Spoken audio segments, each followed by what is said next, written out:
The snow had stopped falling an hour ago, but the cold hadn't gotten the message.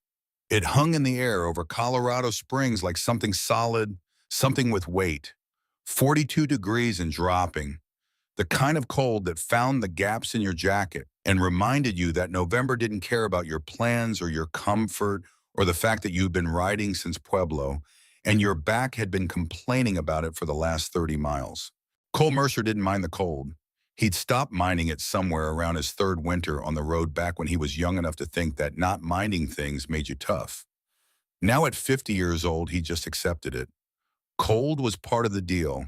You rode in it, you lived with it, you kept moving until you found somewhere warm, or you didn't. Simple as that. The Harley beneath him was running smooth. That was good. The road ahead was empty except for the occasional car heading somewhere that wasn't here. That was better. Cole had learned a long time ago that the best rides were the ones where nothing happened, where you just put miles behind you and thoughts in front of you and let the engine do the work of holding you together. Tonight, though, the thoughts weren't cooperating. He'd spent the last 6 days dealing with chapter business, disputes mostly, territory disagreements with a club out of Denver that thought they had a claim to a bar and monument that they absolutely did not have a claim to, phone calls that went nowhere, meetings that accomplished less, the slow, grinding machinery of keeping 142 men organized and pointed in roughly the same direction without anybody getting arrested or shot or stupid enough to make the news. Cole was good at it. He'd been doing it for 11 years, ever since the previous president had died in an accident outside Cheyenne. That wasn't really an accident, but also wasn't something anybody talked about anymore. The Rocky Mountain Charter of the Hells Angels was his. The patch on his back said so.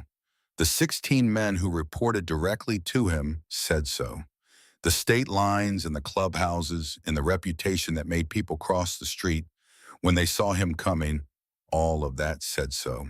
But tonight, riding through the empty streets of Colorado Springs at 10:15 on a Thursday night, Cole wasn't thinking about any of that. He was thinking about a conversation he had had 3 weeks ago with a woman he hadn't seen in 27 years, Diane Reston.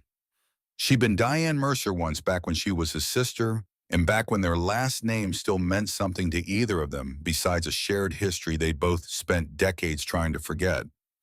She called him out of nowhere, which she did exactly once a year on his birthday and never any other time, except this wasn't his birthday.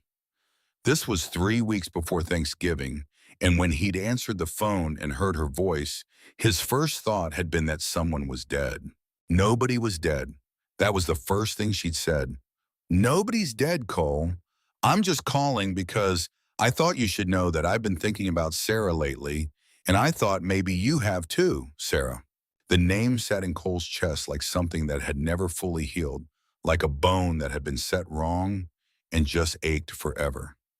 Sarah Mercer, his little sister, 14 years old the last time he had seen her alive. 17 when she decided that the world was too much and the people in it were too cruel, and the best thing she could do was stop being in it. Cole hadn't been there. He'd been in prison serving 2 years for aggravated assault. The assault in question had been against their mother's boyfriend, a man named Dennis Carver, who'd thought that hitting a 14-year-old girl was an acceptable way to express his frustration with the world. Cole had walked into their apartment in Durango, seen the bruise on Sarah's face, listened to her try to explain that she'd tripped, heard Dennis in the next room laughing at something on television, and made a decision that had cost him 2 years of his life and every relationship he'd had before or since. He'd beaten Dennis Carver so badly that the man had spent 3 weeks in the hospital and another 6 months learning to walk again. Cole had been arrested at the scene. He hadn't run, hadn't tried to. The arresting officer had asked him if he understood what he'd done, and Cole had said yes. Had asked him if he regretted it, and Cole had said no. Their mother had testified against him at the trial, had stood up in front of a judge and said that Cole had always been violent, had always been trouble, that she tried her best, but some children just couldn't be helped.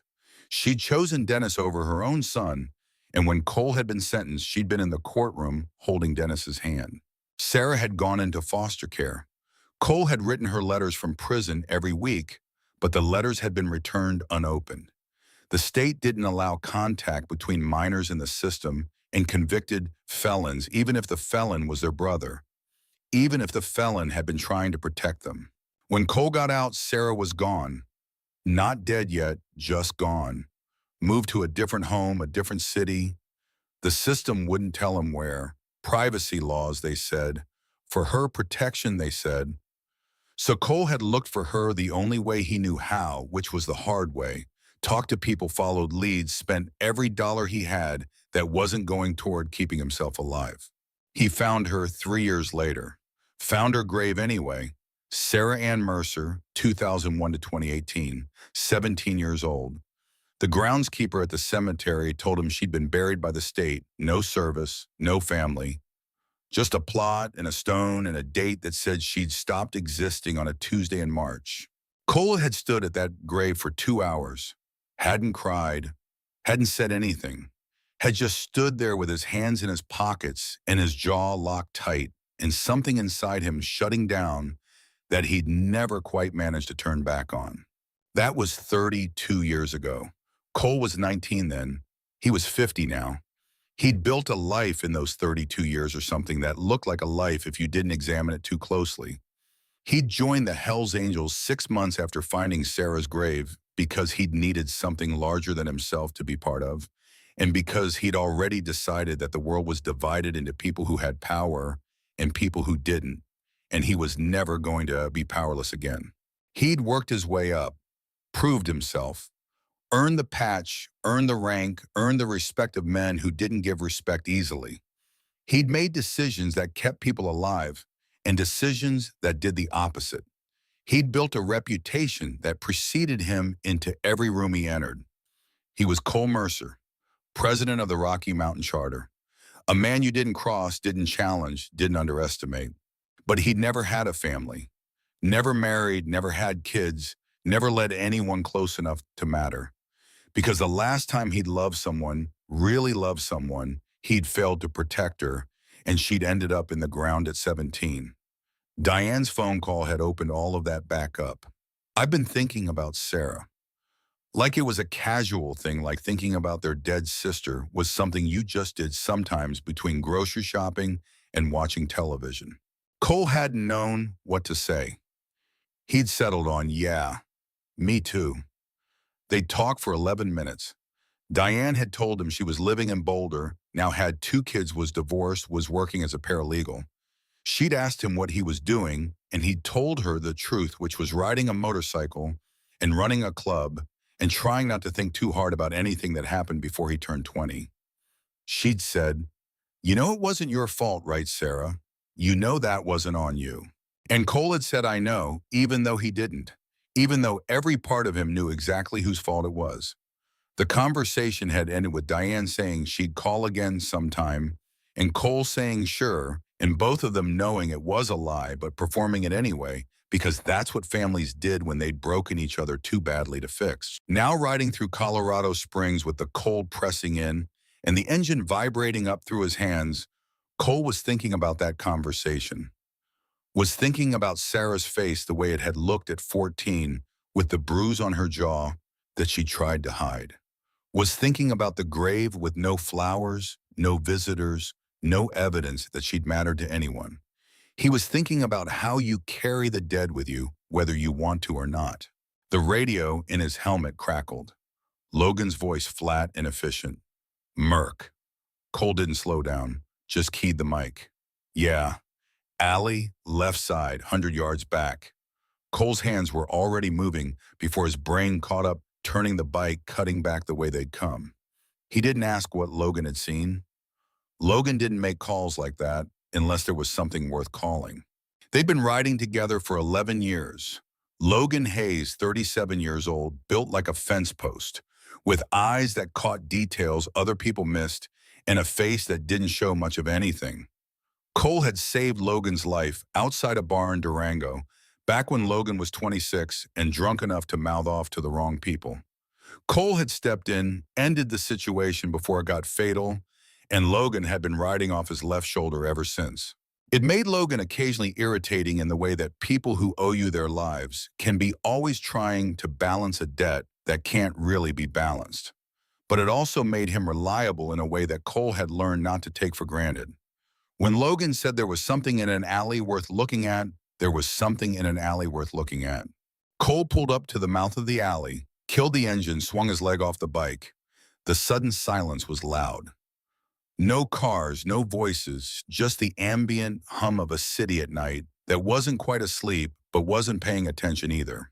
The alley was narrow, badly lit, one overhead light flickering like it was negotiating with the darkness about how much ground to give up. Dumpsters on the left, cardboard boxes stacked against the right wall, trash scattered across pavement that was slick with something Cole didn't want to identify. And movement, low to the ground, behind a cardboard box that had been pushed against the wall like a fort, like a hiding place, like the only shelter a very small person could find. Cole took 3 steps forward, stopped. His hand didn't go to his knife, didn't go to anything. He just stood there letting his eyes adjust, letting whatever was behind that box understand that he wasn't moving fast, wasn't being aggressive. Hey, his voice came out low, automatic, the voice he used when things needed to stay calm. I'm not going to hurt you. Silence. Logan appeared at his shoulder, said nothing, just stood there, a presence, backup that didn't need to be explained. Cole crouched down, all 6'4" of him folding toward the ground until he was close to eye level with whatever was behind that box. He could see it now. A shoe, small, pink, dirty, in a hand. Tiny fingers curled around the edge of the cardboard, gripping it like it was the only solid thing in the world. I can see you, Cole said quietly. And that's okay. You don't have to come out. But I need you to tell me you're all right. Nothing for 5 seconds. 10. Then a sound that hit Cole somewhere behind his sternum and didn't let go. A whimper. Soft. Exhausted. The kind of sound a child makes when they have already cried everything out and don't have anything left. Cole sat down on the wet pavement, right there, in the alley, in his cut with his patches and his rings and 50 years of road on him. He just sat down and waited. Logan. He kept his voice barely above a whisper. Don't call anybody yet. He could feel Logan's hesitation, could feel the argument forming. But Logan stepped back, gave him space. Cole leaned his forearms on his knees and looked at the cardboard box. My name is Cole, not Merc, not his road name. Cole. He hadn't introduced himself that way to a stranger in 15 years. I ride motorcycles. I know I probably look pretty scary right now. I know that. You don't have to trust me, but I'm going to stay right here until you're ready to talk. I've got nowhere else to be. That was a lie, technically, but it was the truest thing he'd said in months. Another 10 seconds passed. 15. The flickering light above them buzzed, settled, and then the cardboard shifted. A face appeared. A little girl's face. 7, maybe 8 years old. Hollow cheeks, pale lips, dark circles under eyes that were too large and too old for the face they were set in. Her hair was matted, tangled, dirty, and there was a bruise along her left jaw that made Cole's chest go very, very tight. She was wearing a thin jacket, a child's jacket, completely wrong for a 42-degree night. She was shaking so hard Cole could see it from 3 feet away. She looked at him. He looked at her. Neither of them spoke for a long moment. Then she said in a voice like cracked paper, "Are you going to take me back to her?" Cole felt the question land. He didn't know what it meant yet, but he knew enough. "No," he said, "I'm not. I promise you that." The girl stared at him. Something moved through her face. Not trust, not yet, but something closer to the possibility of trust. The first crack in a wall that had been built out of necessity. "My name is Evelyn," she said, "but people call me Evie." "Evie," Cole repeated. "That's a good name," she nodded, very small, like she needed to hear it confirmed. "How long have you been out here, Evie?" She thought about it. "Since this morning, maybe before this morning. I don't know." Cole kept his voice level. "Are you hungry?" "I had some crackers." She held up the cardboard box slightly, and he could see it now. A small box of Ritz crackers, half empty, and next to it, a stuffed rabbit, gray, well-worn, one ear drooping at an angle that suggested a long history of being loved very hard. Good thinking, Cole said, bringing food. She looked at him with those two old eyes. I brought the crackers because I was scared I'd be out here for a long time. Something shifted in Cole's chest, some internal structure that he'd spent a long time building very carefully. He felt the first crack run through it. Why were you scared of that? He asked. Evie looked at the rabbit in her lap. Because nobody was going to look for me. The words sat in the alley between them like something physical.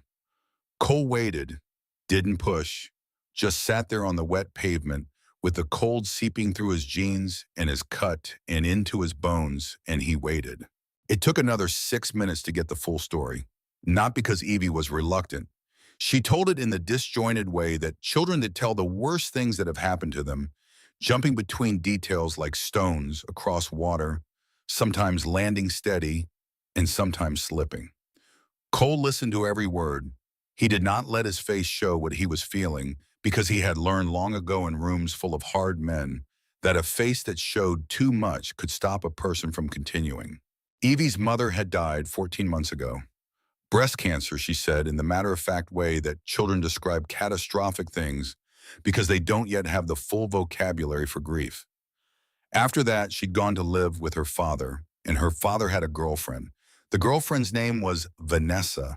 She seemed okay at first, Evie said. She bought me a new backpack. It had butterflies on it. That sounds nice, Cole said. It was. Evie paused. Then she stopped being nice. Cole said nothing, just waited.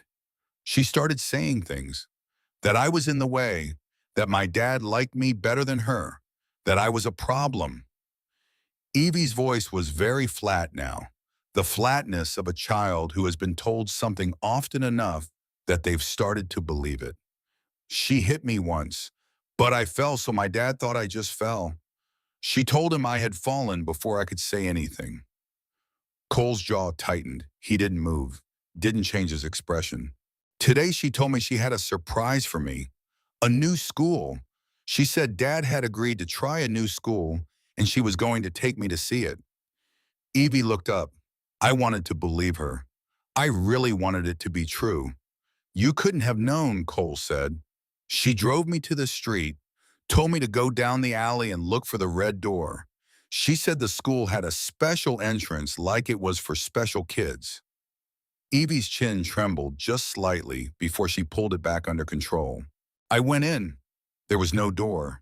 There was just the alley, and when I turned around, her car was gone. The silence that followed was the loudest thing Cole had heard in years. Nobody came, Evie said. I yelled for a while. Then I stopped because it made my throat hurt. Then I found the box, and I stayed here because it was warmer in the corner.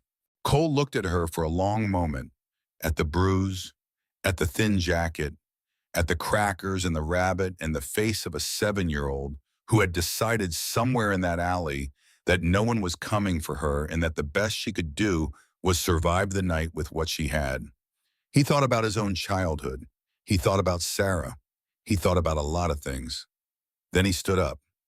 Okay, he said, here's what's going to happen. Evie flinched, just a small one, a tightening of the shoulders when he stood. Cole saw it, and it almost broke something in him completely. I'm not going to hurt you, he said again. He meant it as a reminder. He also meant it as a promise. But I need to get you somewhere warm. You're too cold and you've been out here too long. I'm going to call an ambulance. No, it came out fast and hard, more force than he expected from that small voice. Cole blinked. Evie, he started. No ambulance. Her eyes were wide now, and there was something in them that hadn't been there before. Not fear exactly, something older, something that had been put there by someone who had told her what happened when you called for help. Vanessa said if I ever called anyone, she would tell them I was crazy. She said they'd believe her. She said they'd send me somewhere bad. Evie stopped. Her hands were shaking. not just from the cold.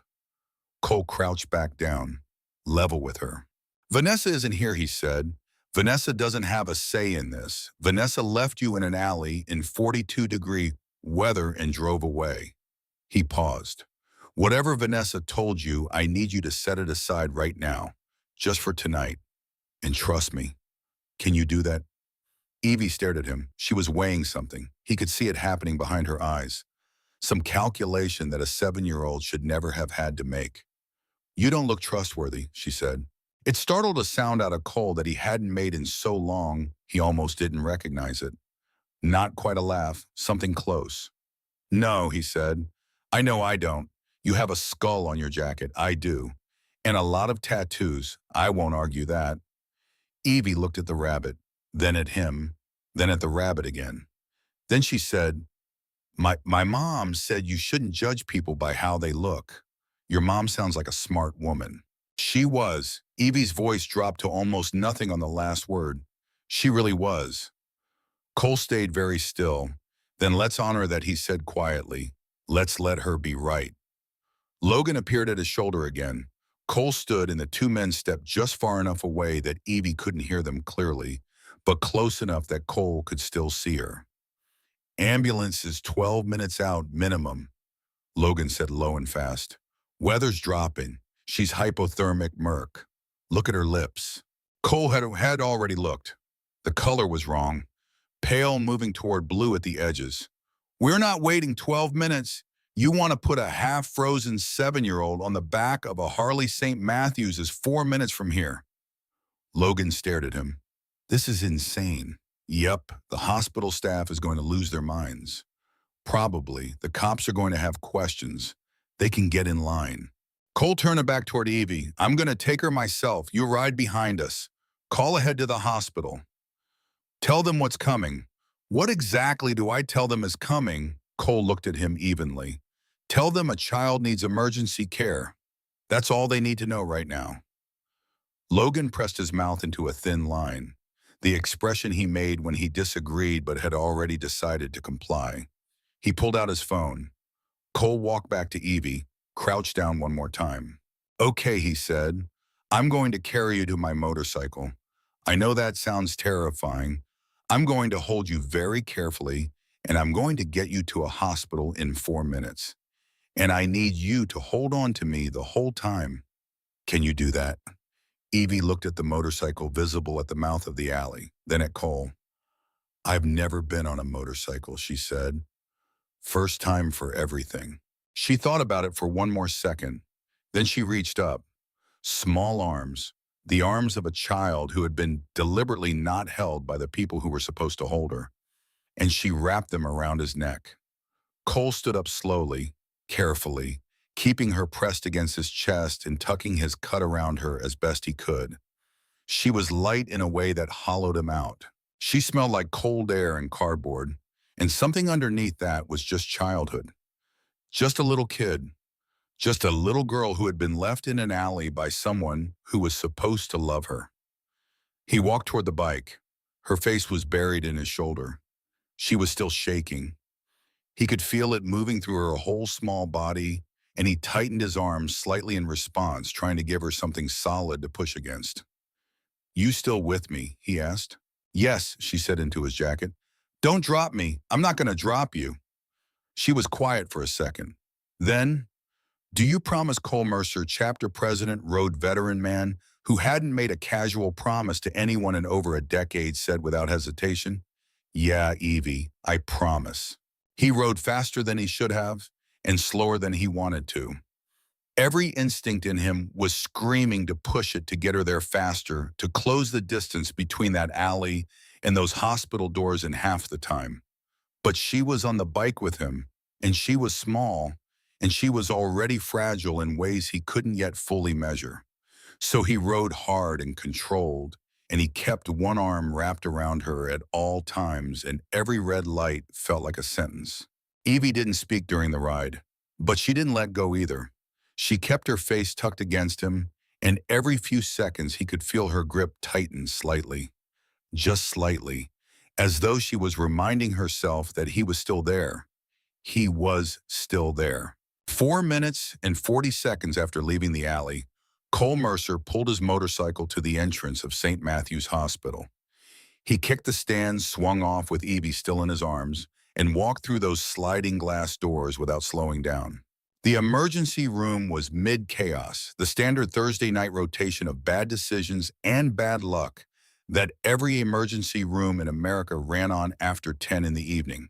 There were people in plastic chairs, a television mounted in the corner running the news on mute, a man with a towel pressed to his forehead, a woman quietly crying on her phone. Everyone stopped when Cole walked in. It was the patch partly. It was always the patch. But mostly it was the combination of a man built like a freight train, dressed like every warning label anyone had ever been given, about dangerous people holding a barely conscious child wrapped in a leather vest, like she was the most important thing he had ever touched. A nurse at the station, young maybe 26 badge reading Martinez, stood up so fast her chair rolled into the wall behind her. "Sir," she started. "Her name is Evelyn Morrison," Cole said. His voice was completely steady. "She's 7 years old. She's been outside in the cold for approximately 36 hours. She's hypothermic, possibly more. She has a bruise on her left jaw that didn't come from a fall." He stopped at the desk. "I need a doctor. Right now, not in a minute.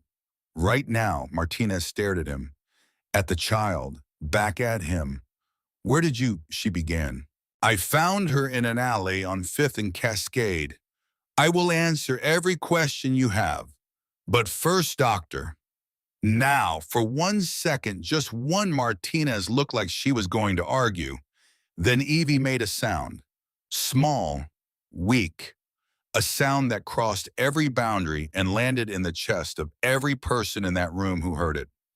Martinez reached for the intercom. "Trauma 2, pediatric hypothermia presenting now." Cole exhaled, just once, slow and controlled. "Thank you," he said. And somewhere behind him, Logan Hayes pushed through the sliding doors and came to stand at Cole's shoulder without a word. Because that was what Logan did. That was what Logan had always done. And some things about the life were actually genuinely worth keeping. They took Evie from his arms in the doorway of Trauma 2, and Cole let them. He didn't follow. He knew better than to follow. He stood in the hallway as the door swung closed, and he listened to the sound of medical voices, calm, professional, trained, and he tried to remember how to breathe at a normal rate. Logan stood next to him, said nothing for a full minute. Then, "She going to be okay?" "She has to be," Cole said. It wasn't an answer, but it was the only one he had. He walked back to the waiting room, sat down in one of the plastic chairs, the only open one wedged between a teenager texting and an older man asleep with his mouth open. And he put his elbows on his knees and his face in his hands, and he just sat there. His phone had 7 missed calls, 2 from chapter leadership, 3 from a number he didn't recognize. 1 from Diane, which meant she'd seen something or heard something or sensed something across the miles that connected siblings even when they barely spoke. And 1 from Logan, probably from when he'd been riding. He didn't answer any of them. He sat in that plastic chair in a hospital waiting room at 11:15 on a Thursday night, in a building full of people who were all afraid of him, and he thought about a little girl who had told him he didn't look trustworthy, and whose mother had apparently taught her not to judge people by their appearances, and who had held on to him the entire 4-minute ride like he was the only solid thing left in the world. Nobody came to ask him to leave. Nobody came to ask him anything. A doctor appeared eventually, older, silver-haired, a face that had seen everything and still managed to look tired. He looked at Cole, looked at the patch, looked at Cole again. "You brought her in." "Yes, she's stable. We're warming her. She's going to need fluids and monitoring," but he paused. "You got to her in time." Cole nodded once. His throat was doing something inconvenient. "Good," he said. That was all he could manage. The doctor looked at him for a long moment, like he was trying to solve something. "Then the police are going to need to be notified about where you found her, about what she told you." "Call them," Cole said. "I'll still be here." The doctor nodded slowly. turned to go. Hey, the doctor stopped. The bruise on her jaw, Cole said. She said she didn't fall. The doctor looked back. Something moved through his expression. Not surprise. Something heavier than surprise. We know, he said quietly. We can see that. Cole looked at the floor. Make sure it's documented, he said. All of it. Make sure nobody can say she just fell. The doctor held his gaze for a moment. I will, he said. I promise you that. He disappeared through the door. Logan sat down in the chair next to Cole, the teenager on the other side having relocated to a different part of the room with the self-preservation instinct of someone who had read the room correctly. Logan stretched his long legs out in front of him and looked at the ceiling. Chapter's going to hear about this, Logan said. Yep, you ready for that conversation? Cole leaned back in the plastic chair, looked at the fluorescent lights above him, thought about a child who'd eaten crackers and held a rabbit in a cold alley, and decided that nobody was coming right up until the moment somebody did. Not even a little bit, he said. Logan nodded. Okay then. They sat there together in the waiting room of St. Matthew's Hospital. Two men in leather and patches who made most people step off the sidewalk. And they waited for a little girl named Evie to wake up. Nobody asked them to leave. And for once, in a very long time, Cole Mercer didn't feel like the most dangerous thing in the room. He felt against every odd and every expectation, like maybe he was exactly where he was supposed to be. The plastic chair was not built for a man Cole's size, and after 40 minutes of sitting in it, his lower back had begun to register a formal complaint. He ignored it. He had ignored worse things for longer. The waiting room had thinned out since he arrived. The teenager was gone. The sleeping man with his mouth open had been called back sometime around midnight. A couple sat 3 rows over young early 30s, the woman leaning her head on the man's shoulder, both of them staring at the same point on the floor with the hollow look of people who have been waiting for news that hasn't come yet. Cole recognized that look. He had worn it himself in other waiting rooms for other people. Logan had gotten them both coffee from the machine in the hallway. It was bad coffee, the kind that tastes like the machine was last cleaned during a previous presidential administration. But it was hot, and Cole drank it without complaint because his hands needed something to do. His phone had rung twice more. He had not answered. At 12:40 in the morning, a police officer came through the sliding doors, young, maybe 28, dark jacket with a Colorado Springs badge on the chest. He stood at the entrance for a moment, scanned the room, and his eyes landed on Cole. The way most people's eyes landed on Cole in public spaces, with the quick calculation of someone deciding how much of a problem this might become. Cole raised his hand slightly. Officer. The young cop approached, stopped a few feet short. His name tag read Delgado. His posture was careful, not aggressive, but not relaxed either. The posture of someone who had been trained to treat every unknown as a potential variable. You're the one who brought in the girl, Delgado said. Cole Mercer. Yes. Delgado looked at the patch, looked at Cole. You want to tell me what happened? Completely, Cole said. Sit down. Delgado sat. Cole walked him through it. Every detail in order without editorializing. The ride Logan's called the alley on 5th and Cascade, the cardboard box, Evie's voice in the dark, what she had told him about Vanessa, the drive to the hospital. He spoke plainly the way he had learned to speak to law enforcement over 30 years. Not friendly, not hostile, just precise. Facts had a way of protecting you if you gave them cleanly. Delgado took notes. His pen moved fast. When Cole got to the part about Vanessa driving away, the pen slowed down. She told you the woman drove her there on purpose, Delgado said. Told her to go look for a red door. That's what Evie said. And then the car was gone. That's what Evie said, Cole repeated steadily. Delgado looked up from his notepad. Do you know this child, prior to tonight, never seen her before in my life? And your connection to the area where she was found? Cole met his eyes. I was riding. I stopped because my guy spotted something in the alley. He paused. You're going to ask me about the patch. Delgado held his gaze. Should I? No, a beat passed. Something shifted in Delgado's expression. Not quite respect, but something in that direction. He wrote something else down. We're running the girl's information now, trying to locate the father. He paused. You said the stepmother's name was Vanessa. That's what Evie called her. I don't have a last name. Okay. Delgado closed the notepad, looked at Cole for a moment. Then the doctor said you specifically asked for the bruise to be documented. I did. Why? Cole leaned forward slightly. Because I know what it looks like when someone's been hit and someone else has been told they just fell. I've seen it before. He didn't elaborate on where. I wanted it on record before anyone had a chance to shape a different story. Delgado was quiet for a second. Then he said quietly, not as an officer, just as a person, good call. He stood, extended his hand. Cole shook it, which surprised them both slightly. We'll be in touch, Mr. Mercer. Don't go far tonight. I'm not going anywhere, Cole said, and he meant it. Logan watched Delgado leave, then turned to Cole with an expression that was somewhere between tired and impressed. You actually shook his hand. Don't make it weird. That's the most normal thing you have done in a decade, Logan.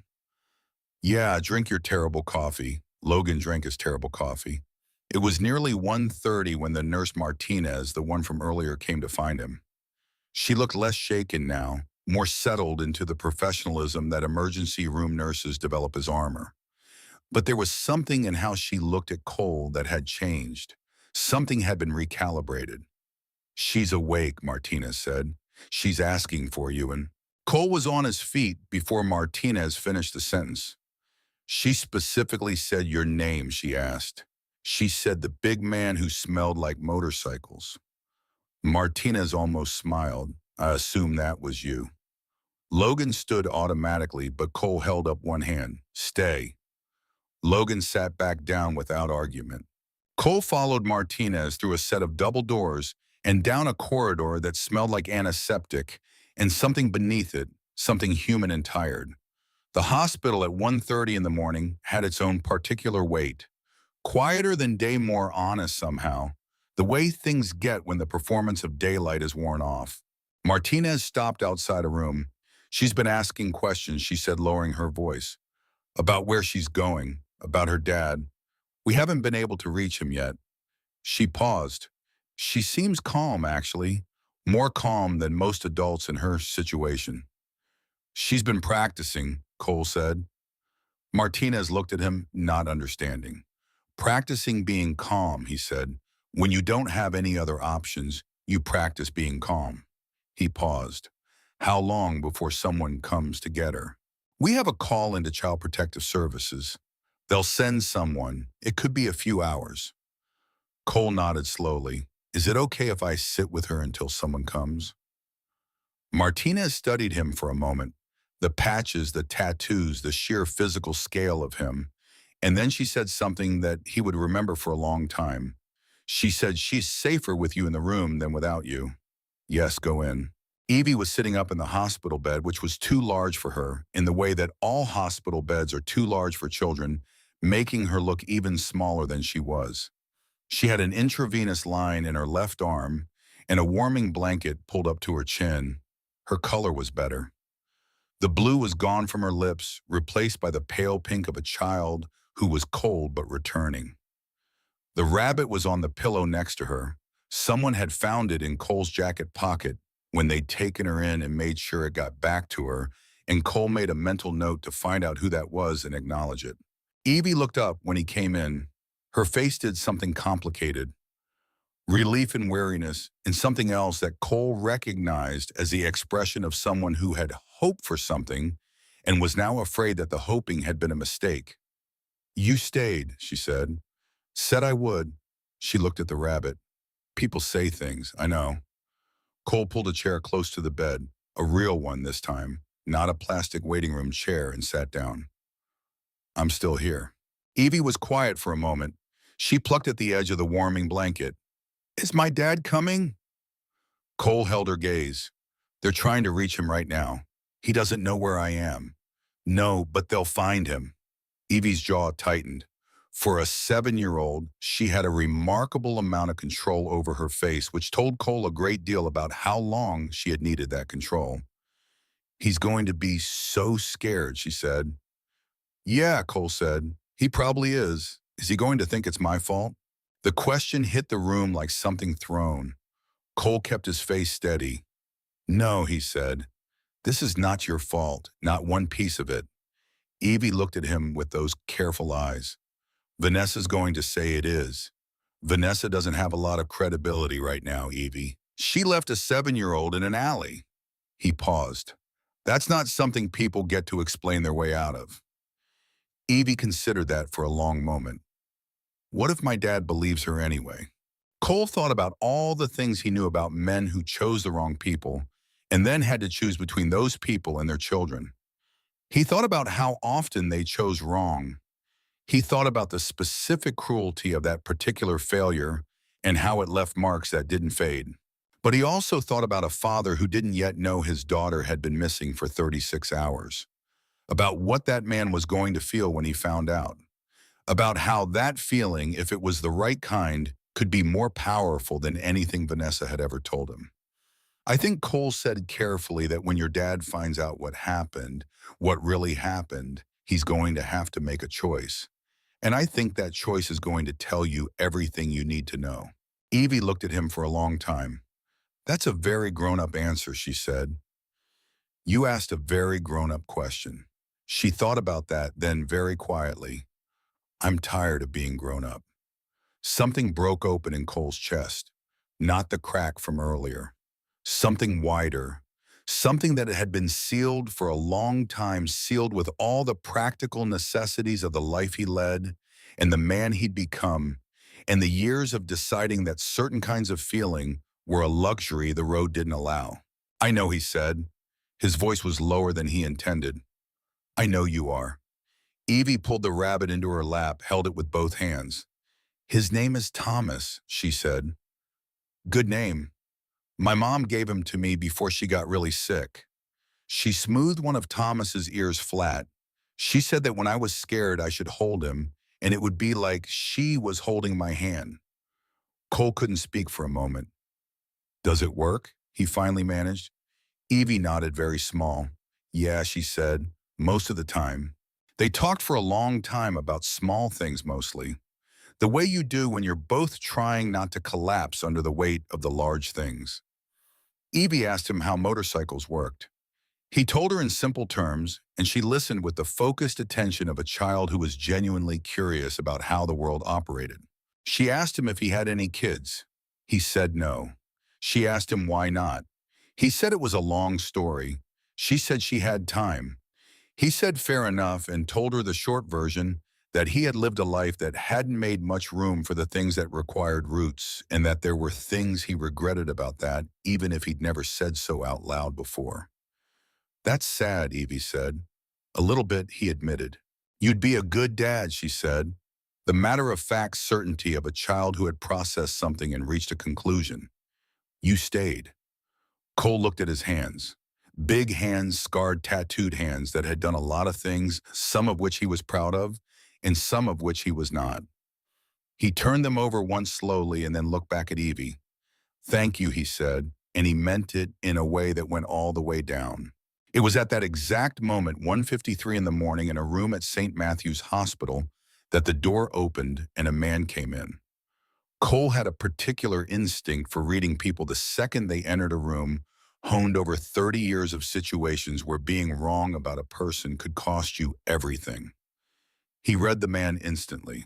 Mid-40s medium, billed the look of someone who had been asleep an hour ago and had come back to waking in stages, each one worse than the last. He was wearing a sweatshirt inside out. His shoes weren't tied.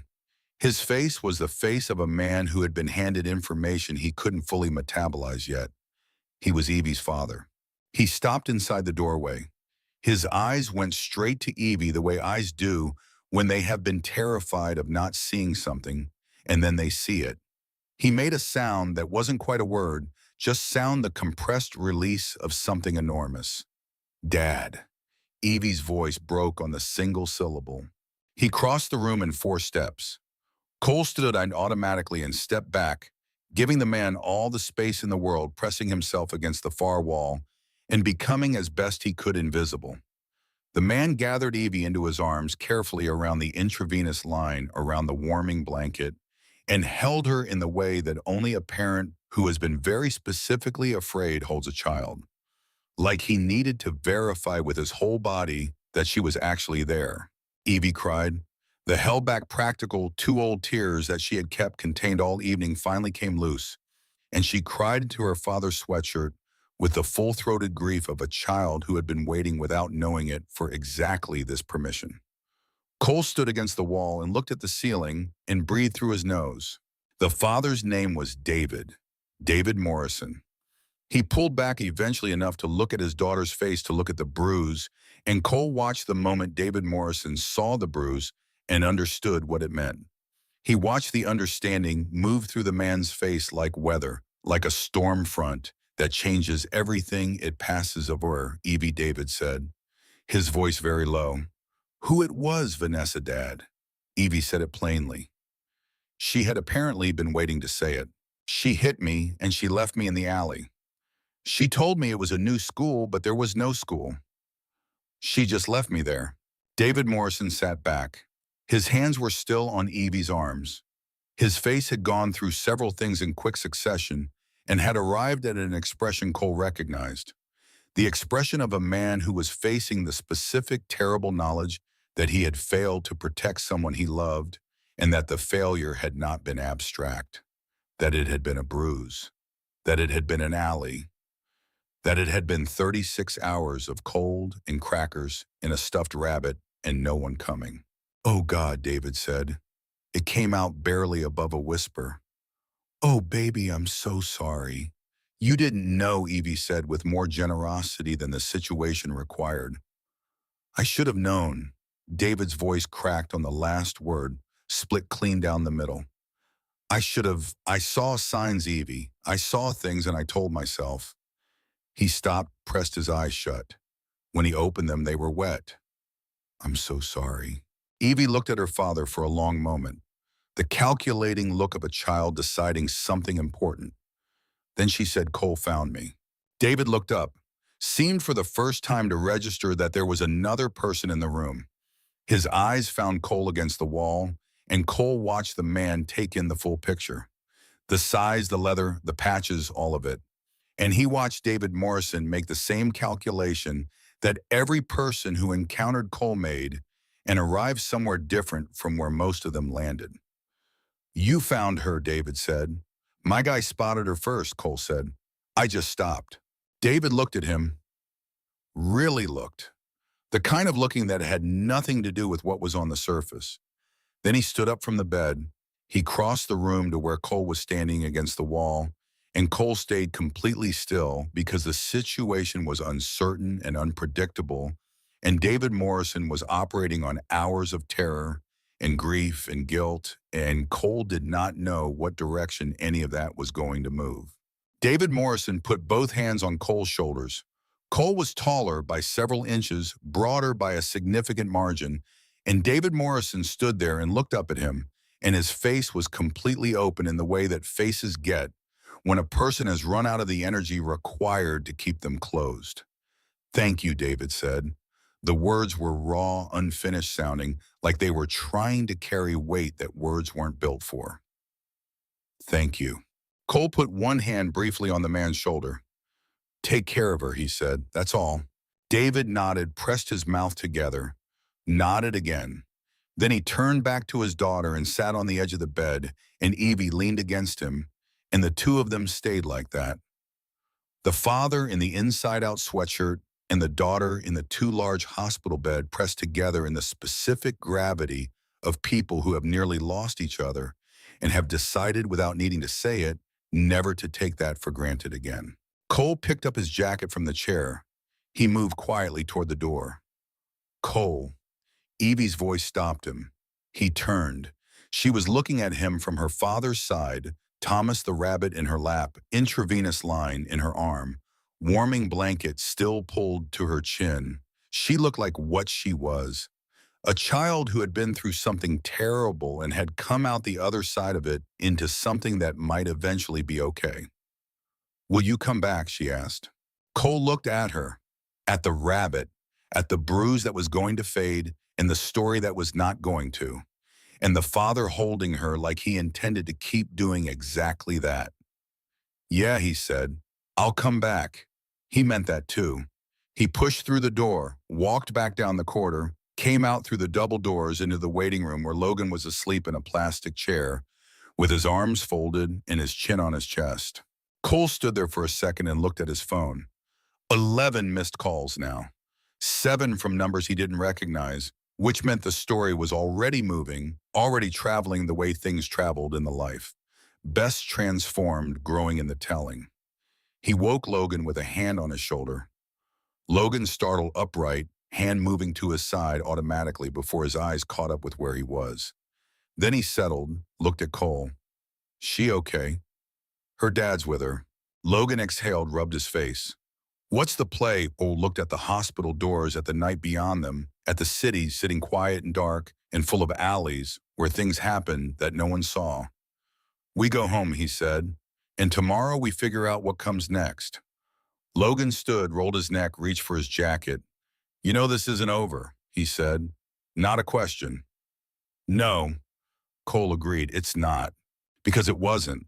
He could feel it, the particular unfinished quality of a thing that has been set in motion and cannot be stopped. Something had started in that alley on 5th and Cascade, something that Cole Mercer had not planned for and could not have predicted and would not be able to walk away from simply by riding home. What he didn't know yet, what none of them knew yet, was that Vanessa had not simply disappeared, that she had in fact made a phone call that night, that the phone call had reached people, that those people had questions, and that some of those questions were about Cole Mercer. The night was not over. It was, in fact, only just beginning. Cole slept 3 hours, maybe less. He had never been a good sleeper. The road did that to you after enough years, kept some part of your brain running at a low idle, even when the rest of you was trying to shut down. He woke up at 5:47 in the morning to his phone vibrating across the nightstand and lay there for exactly 2 seconds deciding whether to answer it before he picked it up. Unknown number. Colorado Springs area code, he answered. Mr. Mercer, a woman's voice. Controlled professional, the kind of voice that was used to delivering information that other people found difficult. My name is Detective Karen Voss, Colorado Springs Police Department. I apologize for the early hour. I need you to come in this morning. We have some questions about last night. Cole sat up, about Evie. Among other things, Voss said, can you be here by 8? I can be there by 7. A pause. 7 works, she said. If she was surprised, she didn't show it. Ask for me at the front desk. Cole hung up, sat on the edge of the bed in the dark for a moment. Among other things, those 3 words were doing a lot of work. He called Logan. Logan answered on the second ring, which meant he hadn't been sleeping either. I heard, Logan said before Cole could speak. Heard what Voss called Paulson 30 minutes ago. Paulson was the chapter's lawyer. Had been for 9 years. The man operated at a specific frequency between entirely legitimate and strategically ambiguous, which was exactly what the chapter required. What did she want with Paulson? She asked if anyone in the chapter had a prior relationship with a woman named Vanessa Sterling. Cole went still. That's her last name. Apparently so. Logan's voice had taken on the carefully neutral tone he used when the information was bad enough that inflection would only make it worse. Merc Vanessa Sterling filed a report at 2:15 this morning. She told the police that she witnessed a Hells Angels member abduct a child from her vehicle. The silence that followed was very loud. She said what Cole said. It came out flat, not a question. The specific flatness of a man who has heard something so far outside of reality that his voice simply refuses to perform the appropriate emotional response. She filed the report herself, Logan said. Went to the station, said she was driving home and saw a large man in a motorcycle jacket take a child off the street. Said she tried to intervene, but he rode off before she could get a plate. She abandoned that girl in an alley. I know that. Evie told me herself. Evie told the doctor. Evie told the police officer last night. Delgado's report is in the system, Logan said. But Voss is working a different angle, and Vanessa got to her first. He paused. Paulson says don't say anything until he's in the room. Cole stood up, started moving. Tell Paulson to be there at 7. He said 8 was the earliest he could. Tell him 7, Cole said. Tell him I said the word retainer loud enough that his whole office heard it. A brief pause. He'll be there at 7. Cole hung up and stood in the middle of his room in the dark, in the particular silence of a situation that has just become significantly more complicated than it was 8 hours ago. Vanessa Sterling had not disappeared. Vanessa Sterling had done something much smarter than disappearing. She had gone on offense. He thought about Evie in that hospital bed, about the bruise on her jaw, about her voice saying, I thought you were just a bad guy, but you stopped. About 36 hours of cold and crackers and a stuffed rabbit that smelled like her dead mother's hands. He put on his jacket, picked up his keys. Whatever Vanessa Sterling had started, Cole Mercer was going to finish it. The police station at 7 in the morning had a specific energy, shift change, coffee, the quiet management of accumulated overnight chaos. Cole walked in with Paulson at his shoulder, and the desk officer's eyes did the familiar thing, the quick calculation, the almost imperceptible straightening that people did when a large man in a Hell's Angels cut walked through their door. Cole gave his name, asked for Voss, sat down. Paulson, small, 53, silver-haired, with the look of a man who had walked into difficult rooms so many times that difficulty had simply stopped registering, leaned over and said quietly, let me hear the question before you answer anything. Every time. I know the drill, Cole said. I know you know the drill. I'm saying it anyway because you're angry, and angry people get impatient, and impatient people answer questions that haven't been asked yet. Cole looked at him. Paulson looked back with the calm of a man who was being paid enough not to blink. Fine, Cole said. Detective Karen Voss was 40, compact, with the kind of posture that suggested she had made a conscious decision at some point in her career to take up exactly as much space as she needed and not 1 inch more. She shook Cole's hand without hesitation. He noticed that. She led them to an interview room that smelled like old coffee and the particular institutional neutrality of a space designed to make people feel like they were being evaluated at all times. She sat across from them, put a folder on the table, didn't open it yet. Mr. Mercer, she said, thank you for coming in so quickly. I want to be helpful, Cole said. Paulson's hand moved slightly under the table, a small gesture of approval that Cole caught without looking. I'm sure you do. Voss looked at him evenly. I want to be straightforward with you. We have 2 conflicting accounts of what happened last night. Evelyn Morrison's account as given to Officer Delgado and corroborated by the treating physician is one account. We have a second account filed at 2:15 this morning by a woman named Vanessa Sterling, who describes herself as Evelyn's stepmother. She's the father's girlfriend, Cole said. She's not a stepmother, Voss noted that. She describes herself as Evelyn's primary caregiver and states that she witnessed a man matching your description take Evelyn from her vehicle while she was stopped at a light on Cascade Avenue. Paulson said, Detective, my client has already given a full statement to Officer Delgado, including the location where Evelyn was found and the duration of her exposure. That statement is on record. I've read Delgado's report, Voss said. I've also spoken with the attending physician. I've seen the medical documentation, including the documentation of Evelyn's injuries. She paused. I'm not here to challenge your client's account, Mr. Paulson. I'm here because what we have is more complicated than it looks. She opened the folder, turned it around, pushed it across the table. Cole looked down. It was a photograph, a security camera still, grainy, time-stamped at 9:47 in the evening, about 20 minutes before Cole had been in that alley. The image showed a car, dark-colored mid-size, parked at the entrance of the alley on 5th and Cascade. The driver's side door was open, and on the pavement barely visible at the edge of the frame was a small figure. Cole looked at it. "That's Vanessa's car," he said. "We believe so," Voss said. "We pulled the footage this morning.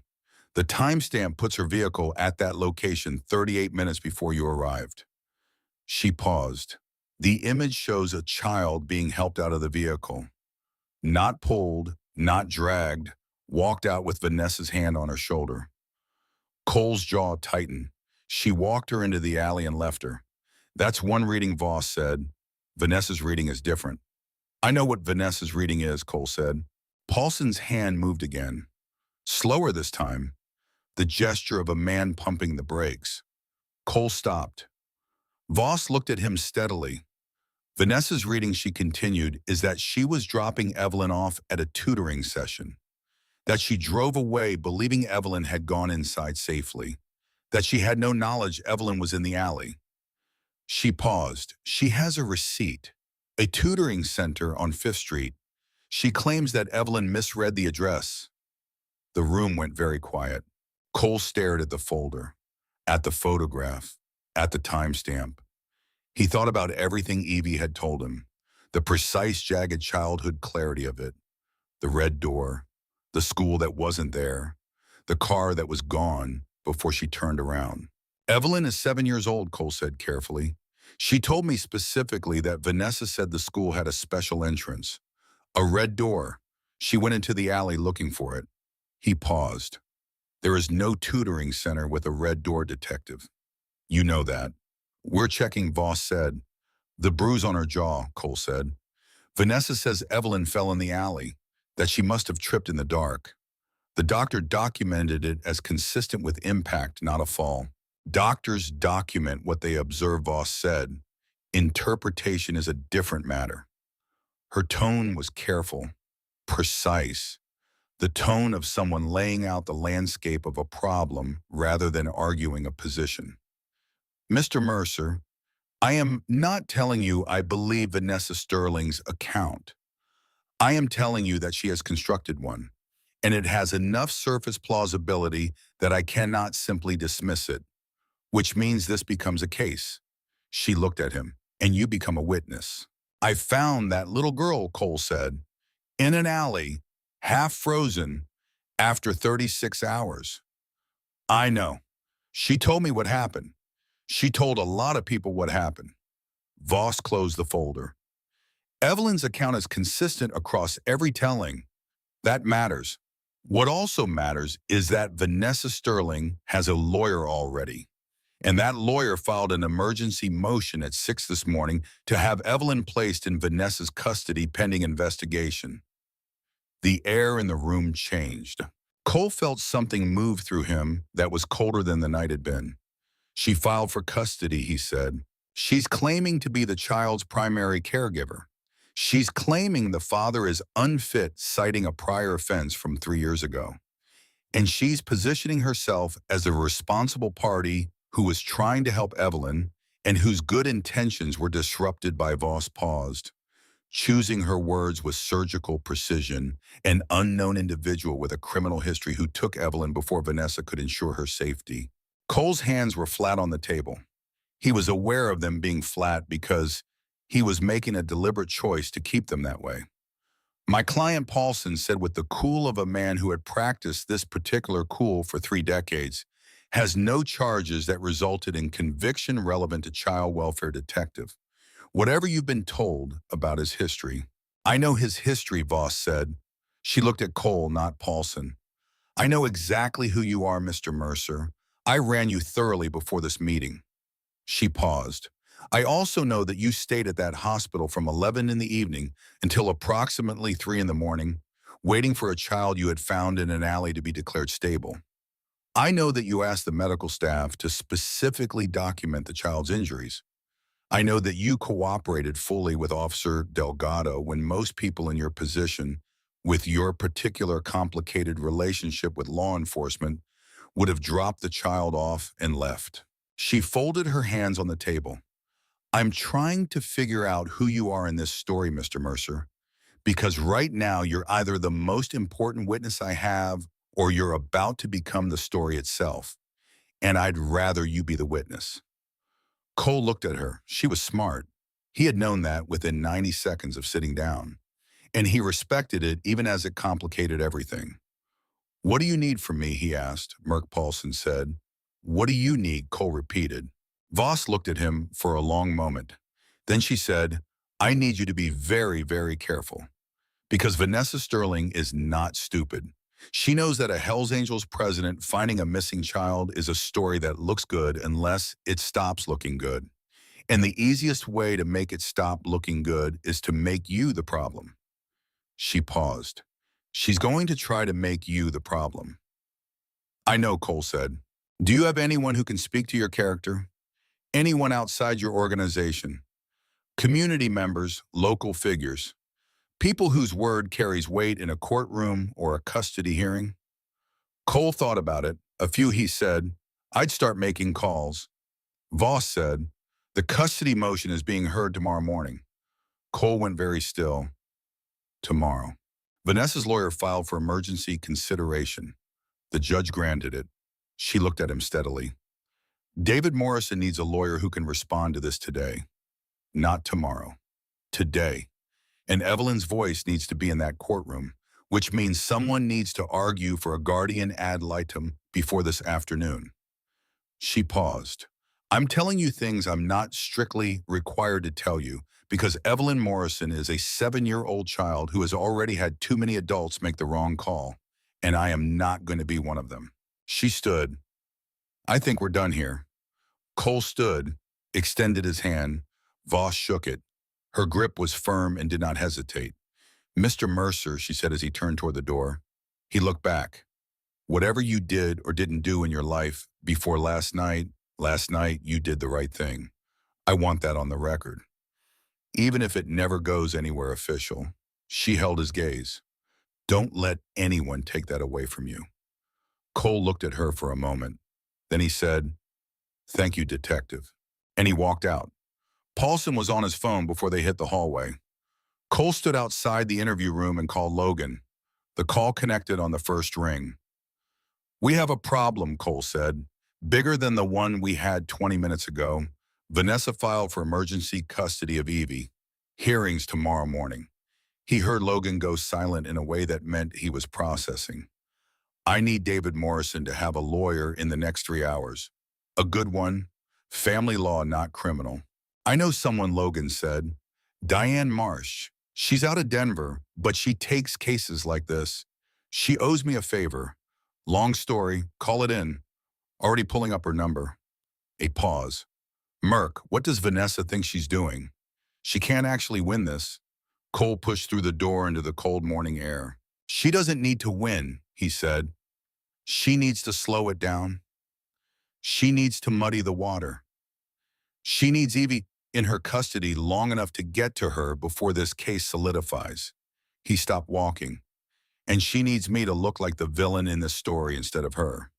Logan was quiet for a second. She knows about you, specifically. She's been doing homework, Cole said. She found my name somewhere, and she built a story around it. Hells Angels president takes child. It's a headline that writes itself if you leave out everything that actually happened. Then we can't let her leave it out, Logan said. No, Cole looked at the sky, gray and flat and cold, the kind of sky that promised nothing comfortable. Get me David Morrison's number and find out if Evie has spoken to anyone from Protective Services yet. On it. Cole hung up, stood on the sidewalk outside the police station. He thought about Vanessa Sterling sitting across a desk at 2:15 in the morning, calmly constructing a story while Evie was in a hospital bed being warmed back to life. He thought about the specific kind of cold it took to do that. Not the cold of the alley. That was just weather. This was something else. The cold of a person who had calculated and decided and was still calculating. He thought about what Voss had said. She's going to try to make you the problem. He thought about Evie's voice. I thought you were just a bad guy, but you stopped. He put his phone in his pocket and stood very still on the sidewalk for exactly 15 seconds.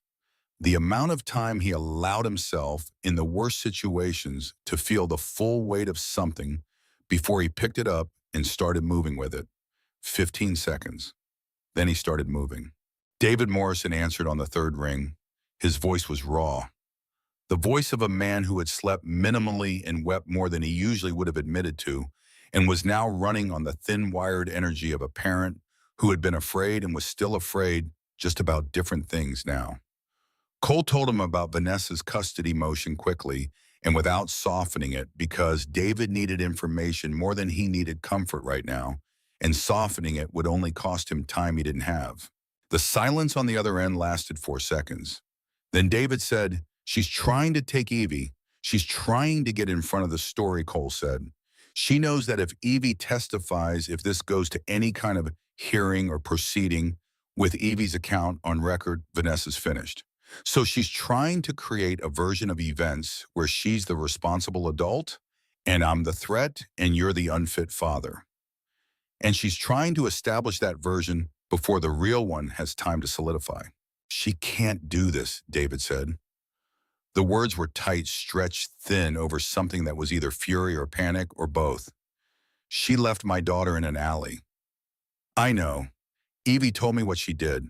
The doctor documented the bruise."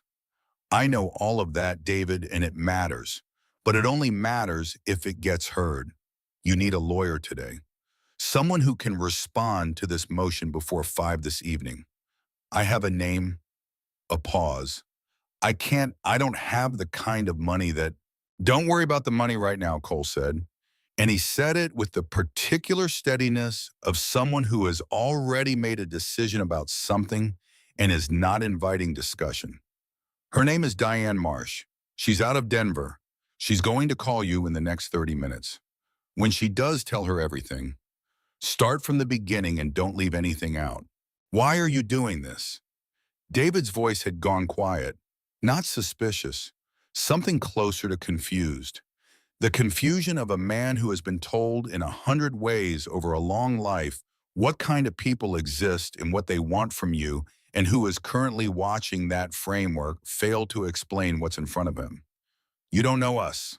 Cole thought about an alley on 5th and Cascade, about a small voice asking if he was going to take her back to her, about a stuffed rabbit named Thomas, and a mother who had taught her daughter not to judge people by how they looked. "I know, Evie," Cole said. "That's enough." David made a sound on the other end that he might have tried to cover, might not have bothered to. "Then thank you, Mr. Mercer." "Cole," he said. "Just Cole."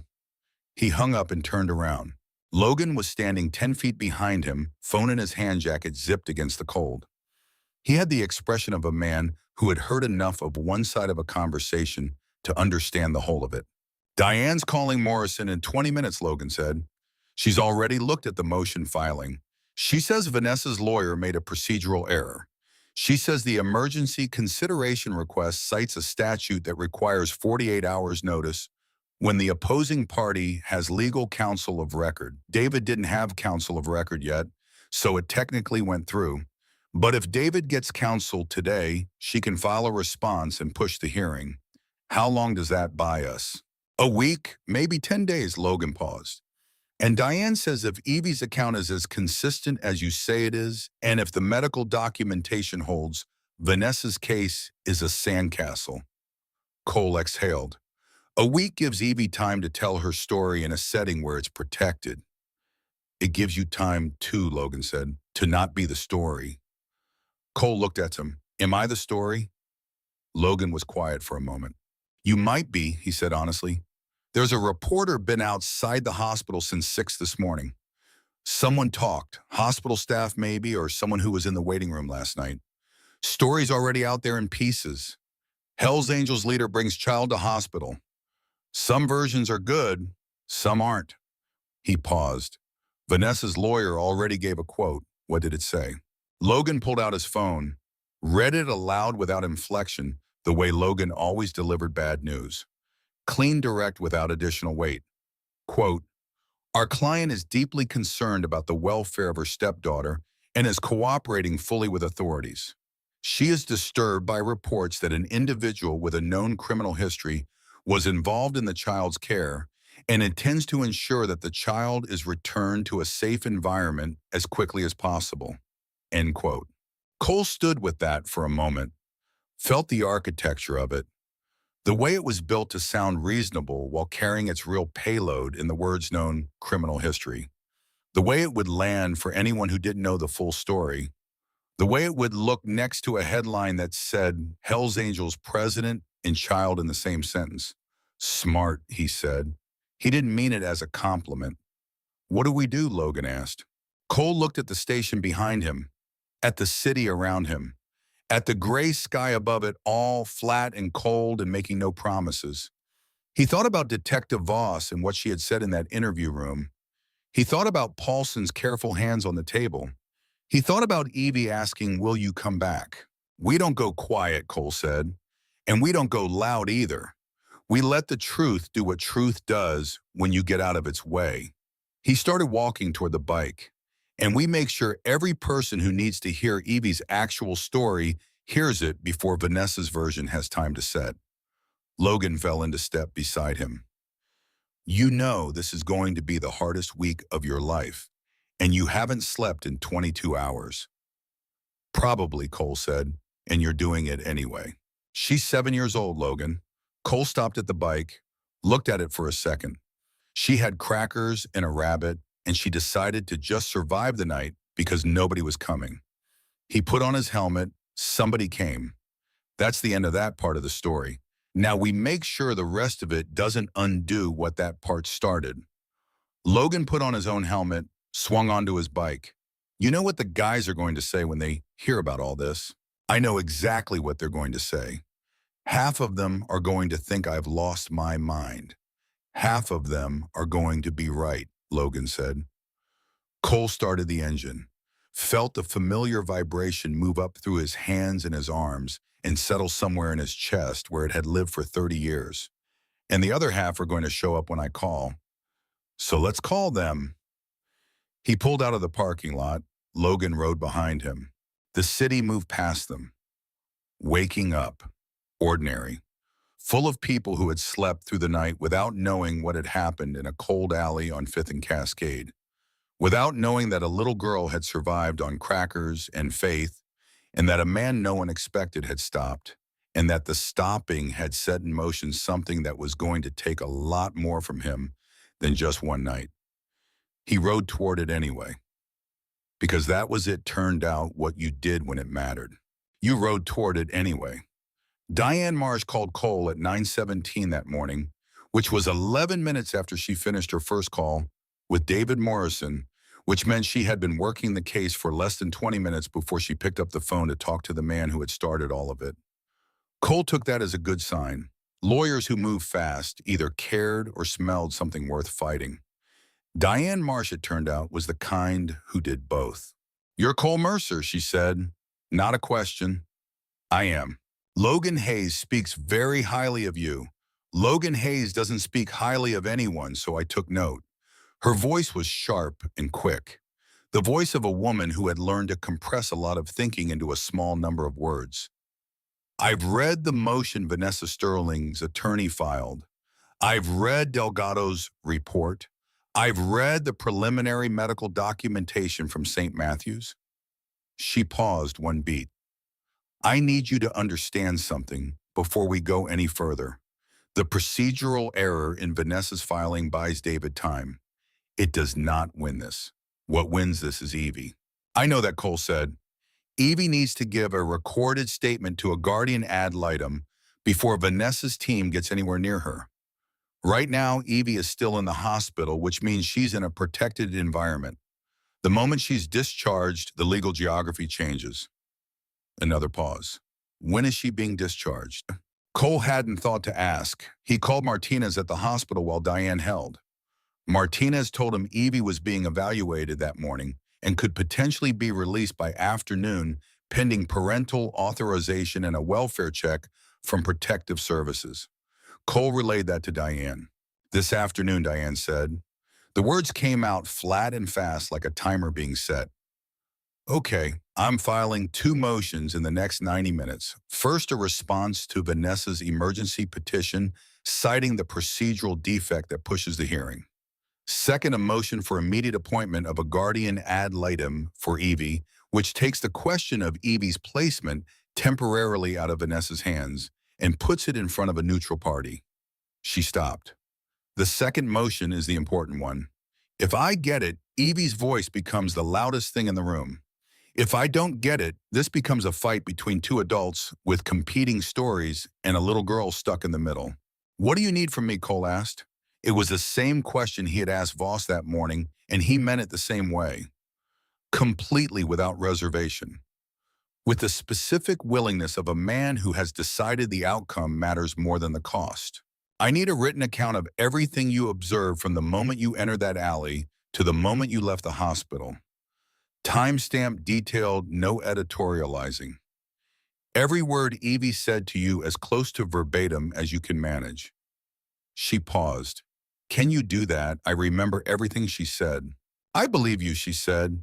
It came without softness, which somehow made it more credible. I also need you to understand that Vanessa's lawyer is going to use you. Your history, your affiliation. They're going to put your patch on trial and hope the judge can't see past it. I know. Does that concern you? Cole thought about it honestly, which was the only way he knew how to think about things that mattered. It concerns me for Evie, he said. Not for me. There was a brief silence on Diane's end. Then she said, good answer. And she hung up. Logan had the chapter assembled by 10:30. Not all of them. 6 men, the ones Cole trusted most completely. The ones who had been in the hard rooms and had not flinched at the hard moments. They sat around the table at the clubhouse with coffee and without ceremony because Cole hadn't called them there for ceremony. He told them everything. The alley, Evie, the hospital, Vanessa's filing, Voss, Diane, all of it in order without performance. When he finished, the room was quiet for about 4 seconds, which was a long time for 6 bikers sitting around a table. Then a man named Garrett 44, former Army, the kind of quiet that was actually compressed. Volume said, what do you need? I need to know if anyone has a direct connection to anyone in the county family court system, Cole said. Not corrupt. I'm not looking to buy anything. I'm looking for someone who knows how that courtroom operates and can tell me what we're actually walking into. A man named Ray said he knew a clerk. Not the judge, but someone who had worked in that system for 14 years and would know the lay of it. Cole told him to make the call, carefully, in a way that didn't create any impression of pressure or interference. Ray nodded and stepped out. Cole looked at the rest of them. The other thing I need is simpler and harder, he said. I need you to let this be handled by the right people in the right way. No visibility, no presence outside that courtroom that gives anyone a reason to look at us sideways. He paused. Vanessa's lawyer is already building a picture of gang involvement in a child custody case. Every bike parked outside that building is a brushstroke in that picture. A man named Torres, who had been with Cole for 15 years and had a daughter of his own, said, so we disappear. You disappear, Cole said, except for the ones I specifically asked for. Torres looked at his coffee, then looked up. She's okay? The girl? She's going to be, Cole said, and he said it with a certainty he was still in the process of earning because some statements needed to be made before they were fully true in order to help make them true. Torres nodded. The room settled. The meeting was essentially over, which was how the best meetings ended. Quickly, with clarity, with everyone knowing what they were and weren't supposed to do. Garrett stayed behind when the others left. He and Cole had known each other for 22 years, which was long enough that they sometimes communicated in something shorter than sentences. You holding up, Garrett said. I'm fine. That's not what I asked. Cole looked at him.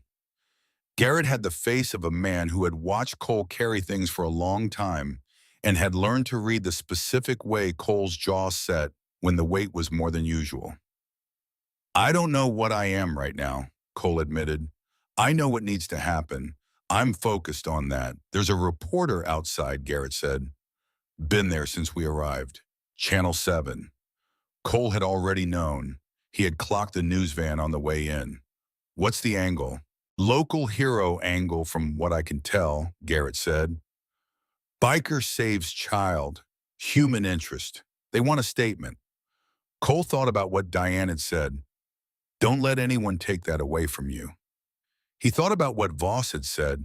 The same thing in different words. He thought about Vanessa's lawyer's quote in the morning news and the words known criminal history sitting in print.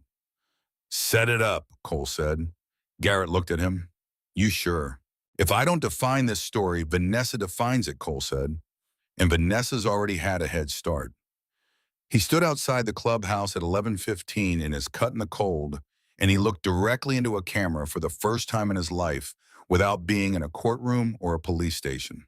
The reporter was young, mid-20s, eager in the specific way that hadn't yet been worn down into the careful neutrality of someone who had covered enough stories to stop being surprised by them. Her name was Kelsey. She had good instincts. She let Cole speak before she asked anything. He said, I found a 7-year-old girl alone in an alley at 10:15 Thursday night. She was cold. She was hurt. And she had been there for approximately 36 hours. I took her to St. Matthew's Hospital. The medical staff treated her and she is recovering. He paused. I am not a hero. I'm a person who happened to be in the right place. Any person who had seen what I saw would have done the same thing. He looked at the camera. What I would ask, the only thing I would ask is that the people making decisions about this little girl's future make them based on the facts of what happened and not on the story someone is trying to tell about who I am. Because the facts are very simple. She was in an alley alone. She was left there by someone who was supposed to love her. And I brought her somewhere safe. He stopped. That's the whole story. Kelsey started to ask a follow-up question. Cole said politely and firmly, that's all I have, and walked back inside. Garrett was waiting by the door. How'd that feel? Terrible, Cole said. Let's hope it worked. His phone rang. Paulson, he answered. Diane got the Guardian ad litem, Paulson said, and Cole stopped walking. Judge Harmon granted it 40 minutes ago. A woman named Patricia Lowe is being appointed. She has 20 years in family court and a reputation for being completely impossible to influence in any direction by any party. She's going to want to speak with Evie today before discharge. Cole exhaled, long, slow, and the custody hearing. Pushed to next Thursday, Vanessa's attorney filed an objection to the procedural challenge. Diane expected that, but Harmon ruled in her favor. Vanessa doesn't get Evie today. A pause. That doesn't mean Vanessa stops moving. I know, Cole said. What does she do next? Her attorney is going to go after your credibility as a witness. They'll pull everything. Every arrest, every incident, every documented association.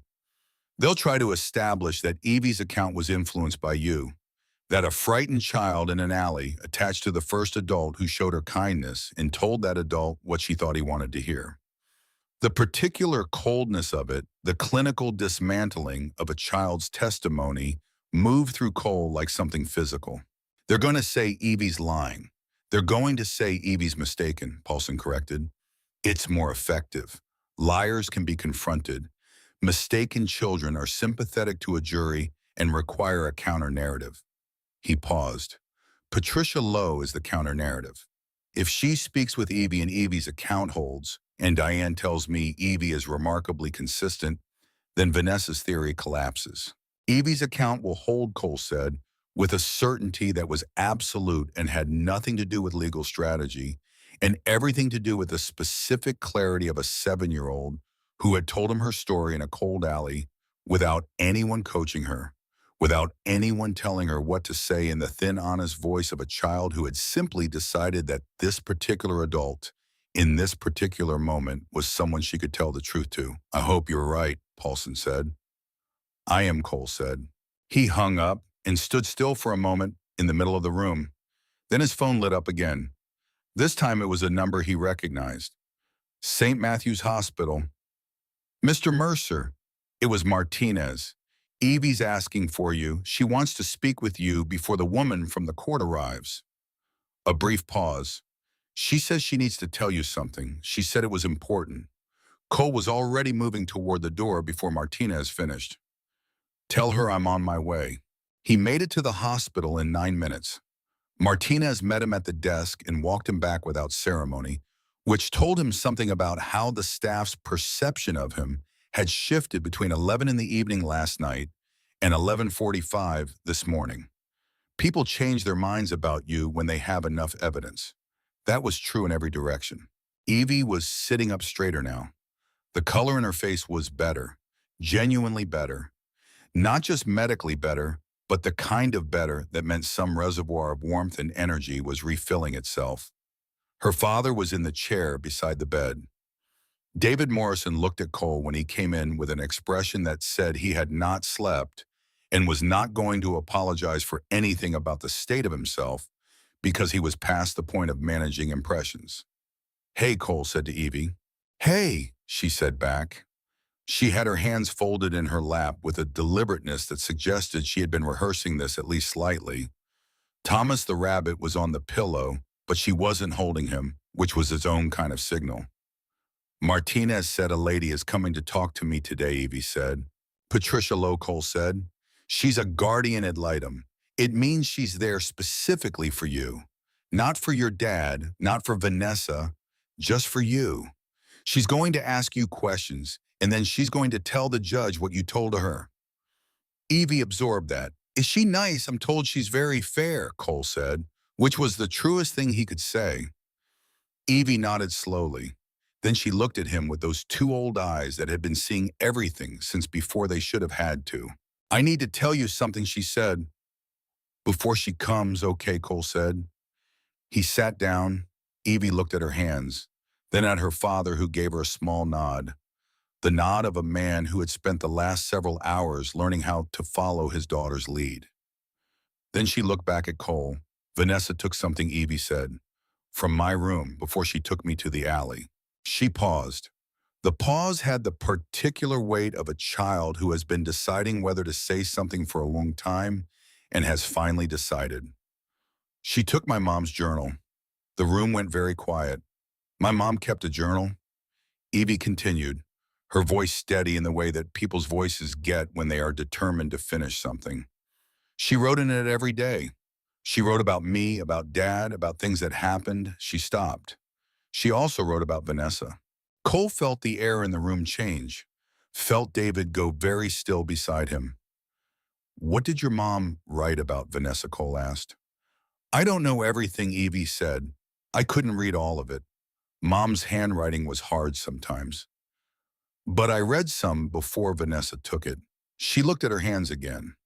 "Mom wrote that she was worried that Vanessa had been calling Dad a lot even before Mom got really sick. That she had found messages on Dad's phone and asked him about them, and he said it was nothing." Her voice dropped to almost nothing on the last word. "And she wrote that if anything happened to her, she was worried about what Vanessa would do." David Morrison made a sound beside her, sharp and involuntary, the sound of something being understood too late. His face had gone the color of old paper. Evie, Cole said very carefully, "This journal, do you know where Vanessa would have put it?" "Her car," Evie said. "She has a bag she keeps in the back seat.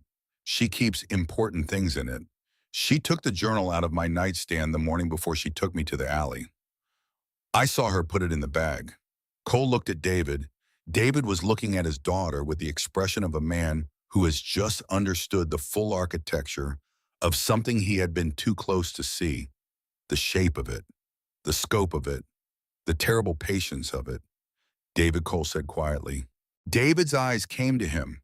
They were red at the edges, not from crying, from the particular strain of a person whose understanding of their own life has just been forcibly and completely restructured. "Vanessa took the journal because your wife wrote things in it," Cole said. "Things Vanessa didn't want to become evidence."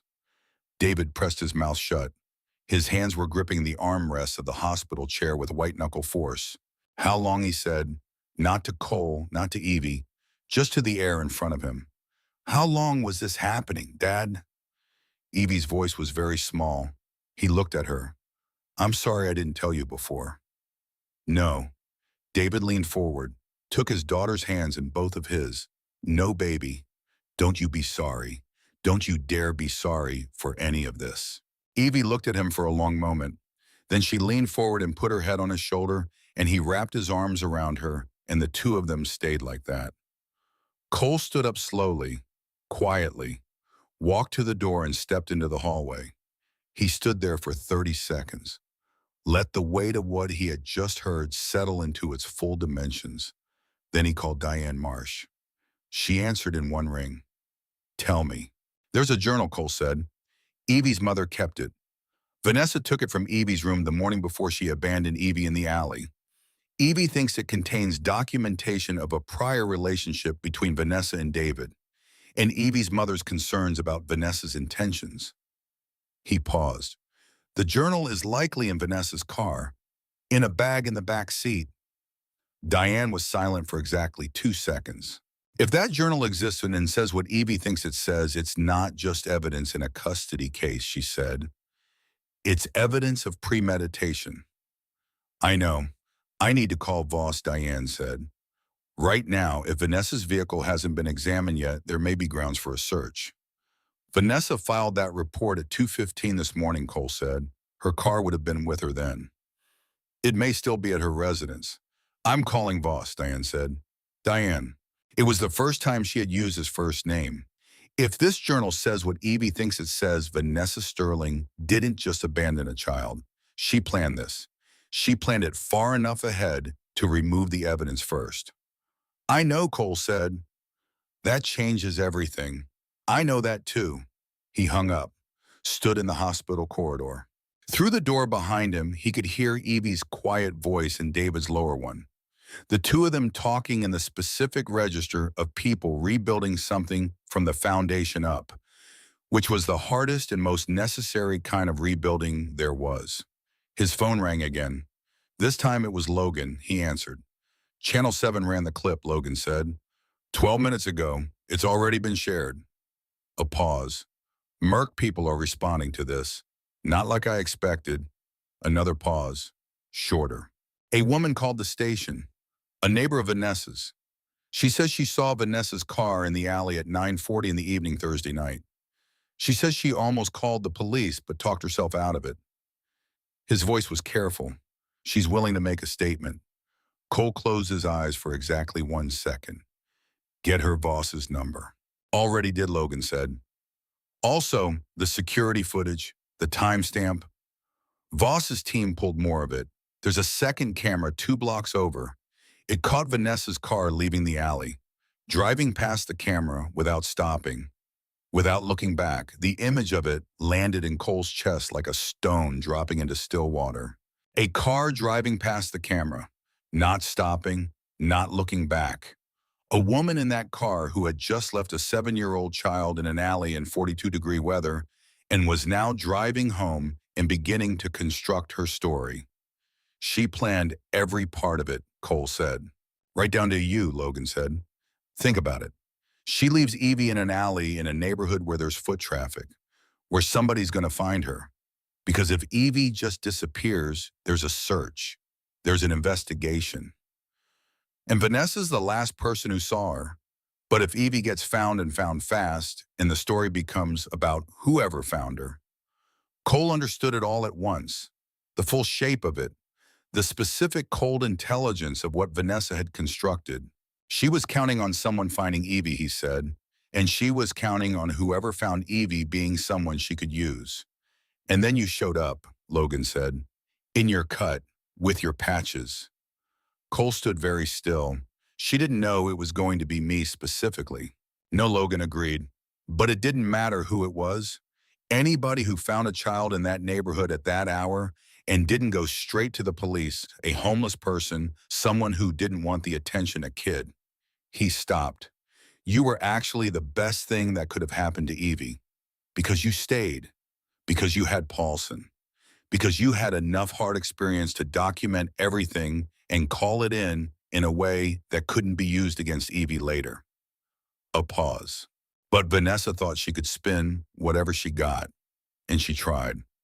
Cole thought about the alley, about Evie's face behind the cardboard box, about the 7-year-old who had survived on crackers and faith and a rabbit named Thomas, and the slim hope that the world was maybe not entirely what it had recently seemed.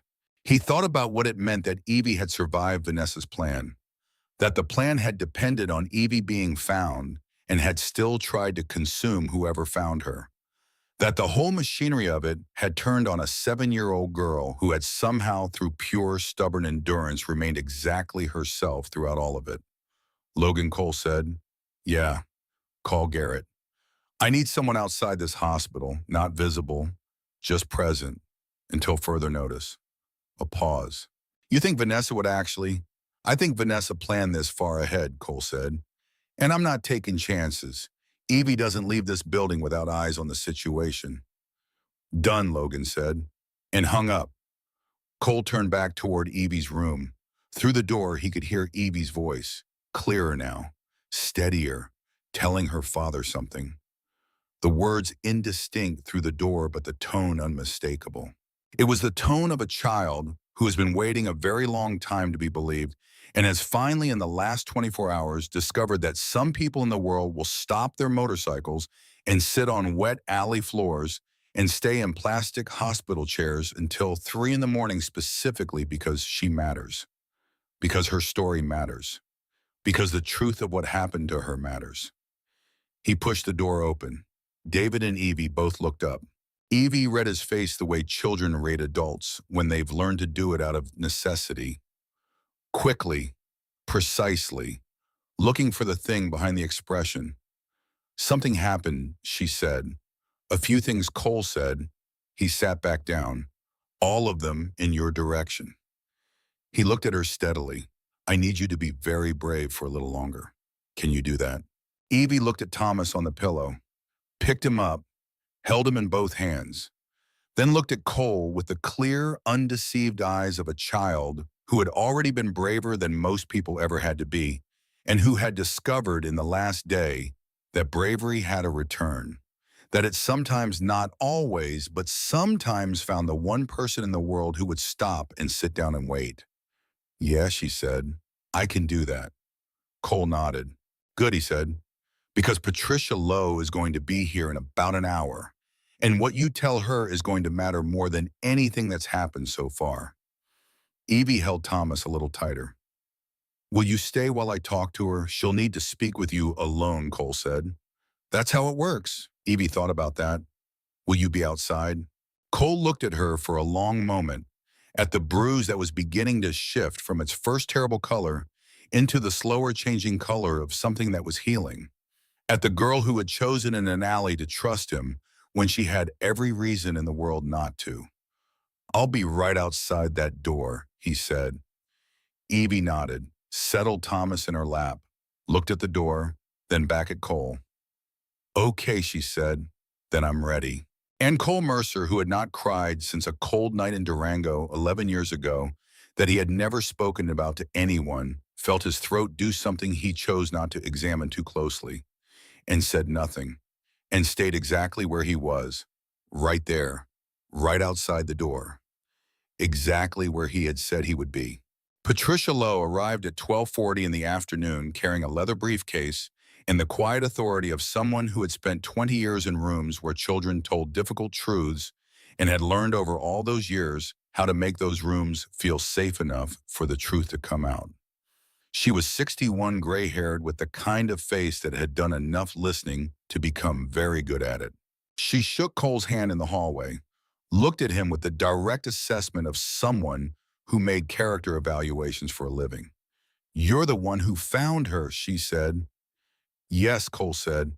"Evie's mentioned you 3 times since I walked onto the floor." Patricia said, "She wanted to make sure you were still outside. I told her I would be." Patricia looked at him for another moment.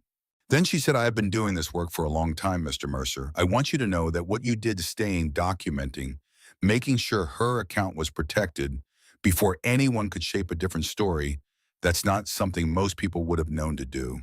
She paused. It may have saved more than her life. She went into Evie's room. The door closed behind her. Cole sat down on the bench against the wall and put his forearms on his knees and looked at the floor and waited. Garrett was downstairs near the entrance.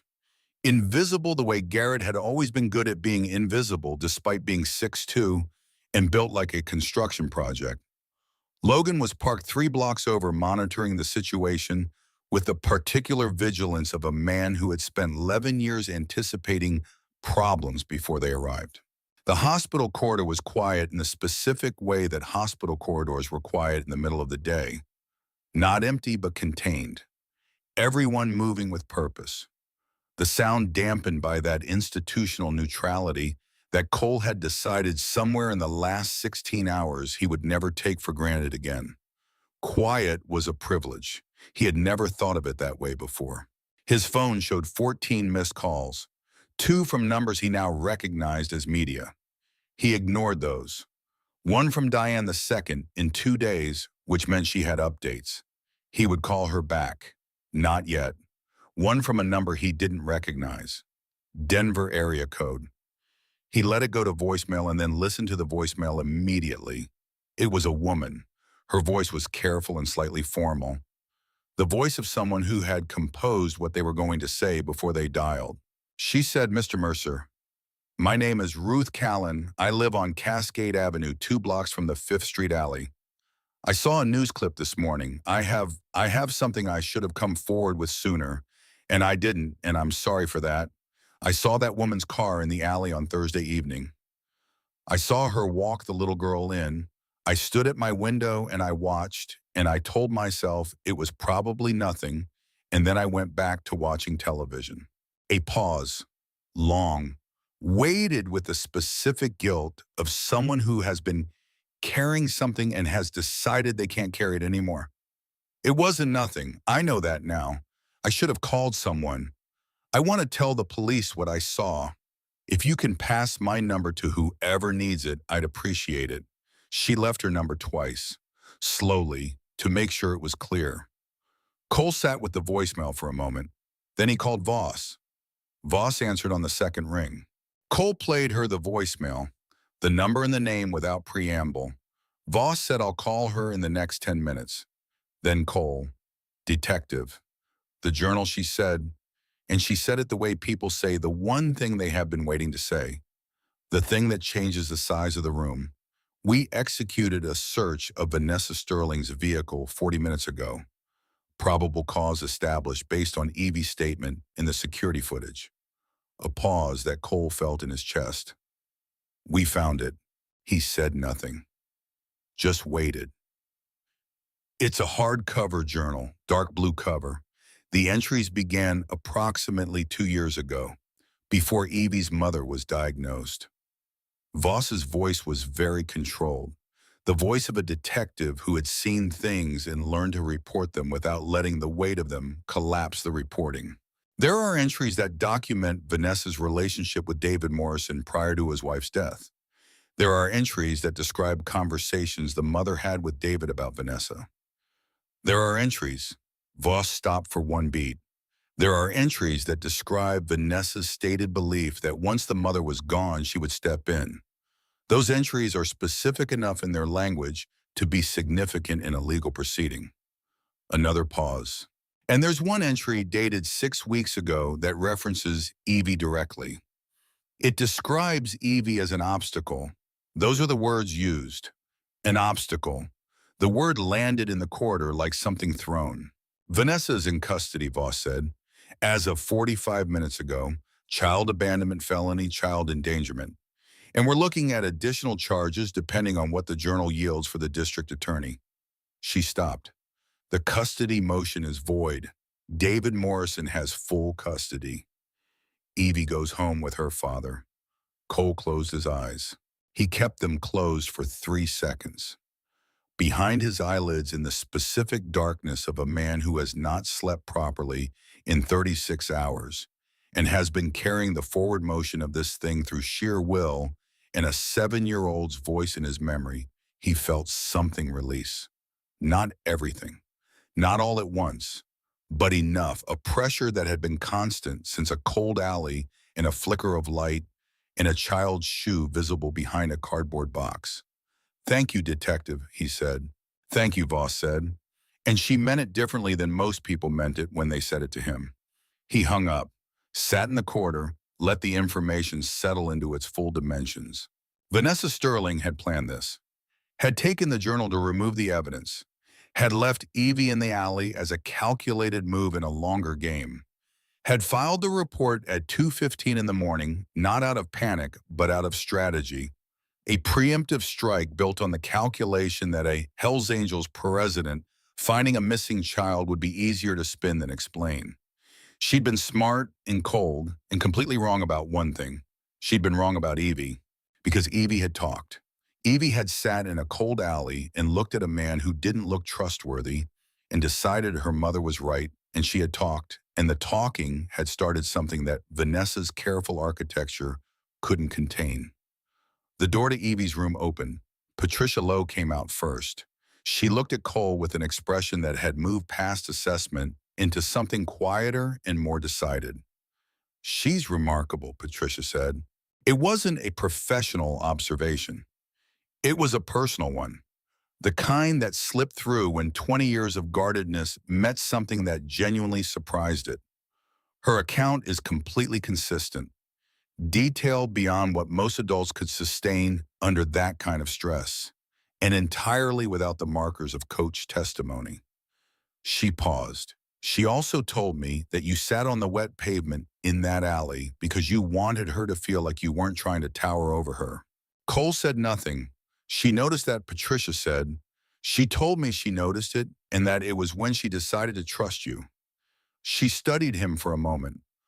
"I'm going to include that in my report." "You don't have to," Cole said. "I know I don't," Patricia said. "I want to." She picked up her briefcase. "Vanessa Sterling's petition is going to be dead by tomorrow morning, regardless of my report. But I want my report to reflect the complete picture of what happened, including the parts that don't make it into police documentation." She looked at him steadily, "Including the part where a man sat down on a wet alley floor at 10:15 at night because a 7-year-old needed to feel safe." She walked toward the elevator. Cole watched her go. Then he pushed open the door to Evie's room.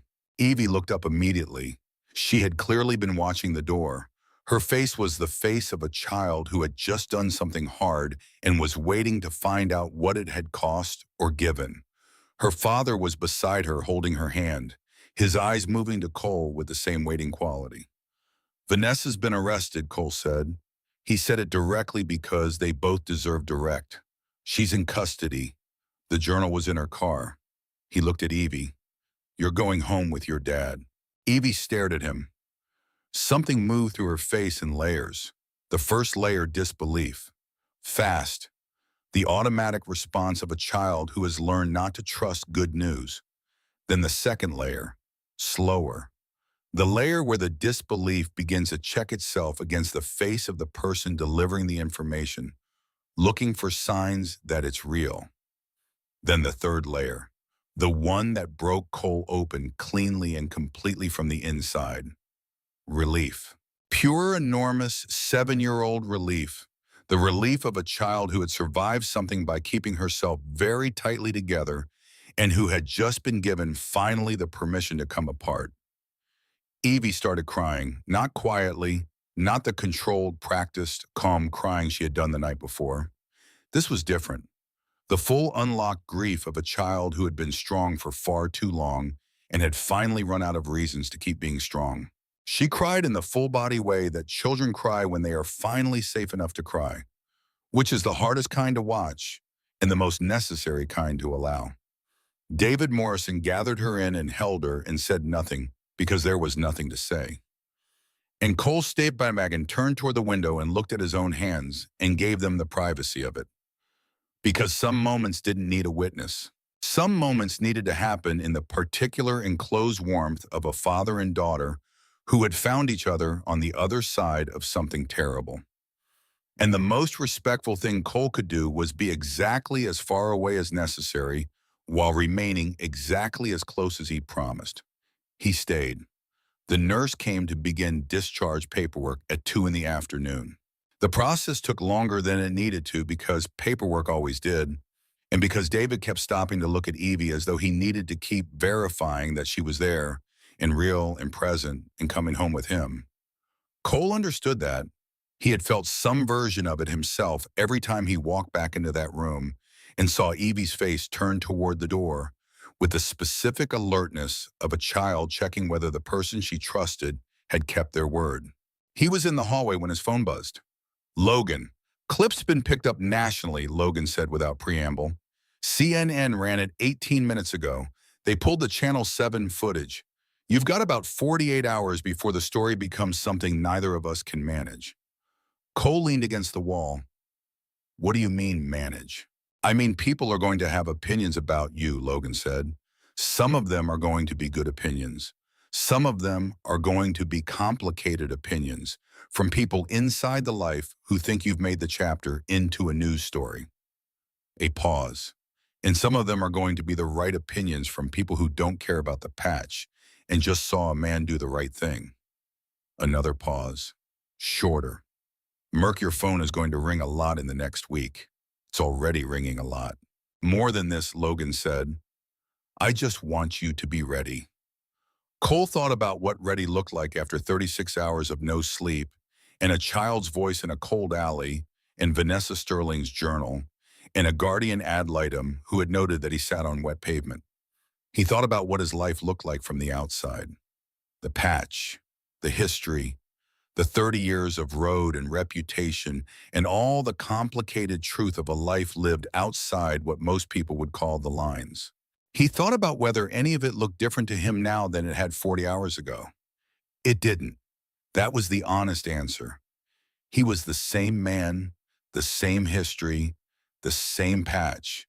What was different was not him.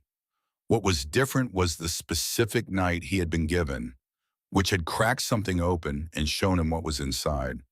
And what was inside had turned out to be something he had not known with this clarity that he still possessed. I'm ready, he said. He went back into Evie's room as the nurse was finishing the discharge paperwork. Evie was dressed in her own clothes. David had gone home briefly and come back. Thomas was tucked under her arm with the ease of a child reuniting with something essential. She looked up when Cole came in, and the look on her face was the look that he was going to carry for the rest of his life. The look of a child who has been through the worst thing and has come out the other side and is looking at one of the specific people who helped make the other side reachable. We're going home, she said, like she was testing the words. Yeah, Cole said. You are. David stood and extended his hand. Cole shook it. The handshake lasted a beat longer than handshakes usually did. The specific wordless communication of two men who had been through something together and knew that words were not going to be sufficient, but were going to try anyway. I don't know how to, David started. You don't have to, Cole said. I do, though. David's voice was rough around the edges. I miss things. Things I should have seen. Vanessa was. He stopped, started again. I'm going to spend a long time making that right. Yeah, Cole said. You are. He said it without softness because David didn't need softness. He needed the truth, which was that the making right was going to be a long road, and it started now, and the length of it was not a punishment, but a direction. Evie's going to need you to be very present for a while, Cole said. She's going to need to know you're not going anywhere. I'm not going anywhere, David said. Tell her that, Cole said. Every day for a while. She needs to hear it more than she needs to hear anything else. David nodded. His jaw was tight with everything he was containing. Okay, he said. Okay. Evie had been watching this exchange with her two old eyes. Then she looked at Cole and said, You said you'd come back. I did, Cole said. Do you actually mean it, or is it the thing people say? The question was so precise, so Evie the specific vocabulary of a child who had learned the difference between the thing people say and the thing people mean, that Cole almost couldn't answer it for a moment. He crouched down, level with her, the same way he had crouched down in that alley on wet pavement at 10:15 at night when she had been behind a cardboard box and he had been a stranger. I actually mean it, he said. Evie studied him with the full seriousness of a 7-year-old making an assessment. Then she reached out and grabbed his hand, his big, scarred, tattooed hand in her small one, and held it for a moment. Not long, just long enough. Then she let go and looked at her father and said, I'm ready. Cole walked them out, not to the door. He gave them space for the final distance. Watch from inside as David held Evie's hand through the parking lot and Evie matched her steps to his, and the two of them moved toward his car with the specific gravity of people who are not going to take the small things for granted anymore. Not immediately, maybe, but for a while, long enough for it to matter. He stood at the window until the car was out of sight.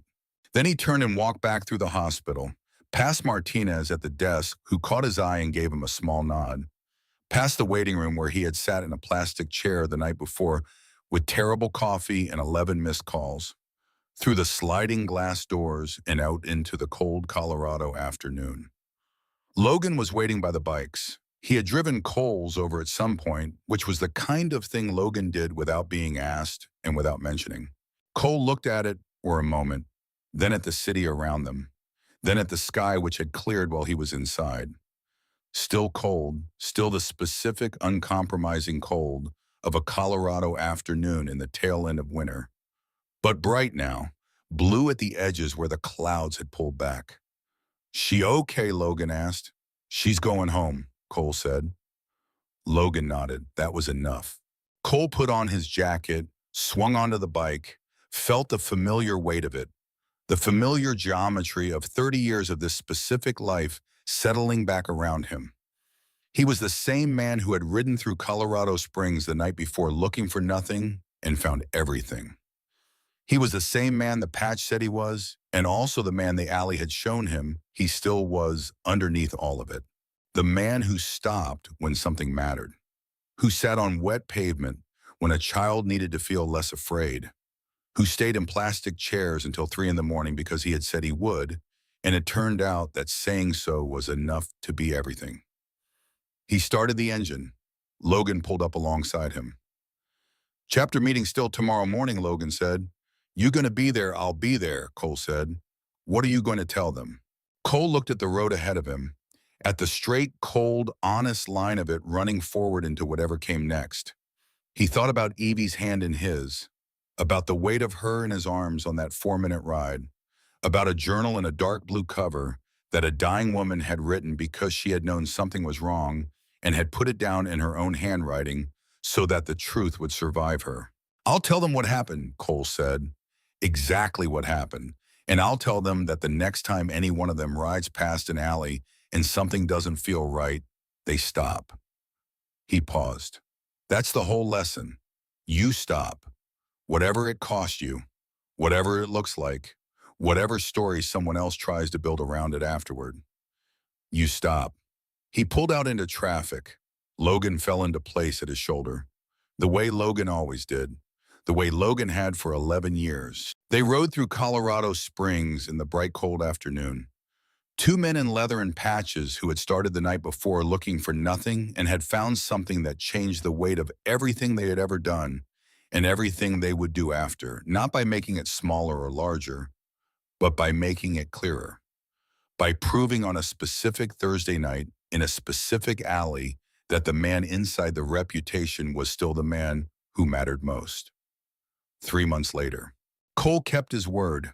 He came back every 2 weeks, not as the man who saved her, not as a hero in some story that would eventually fade, but as something simpler and more permanent, as a friend, as someone who had been there on the worst night and had decided to keep being there after.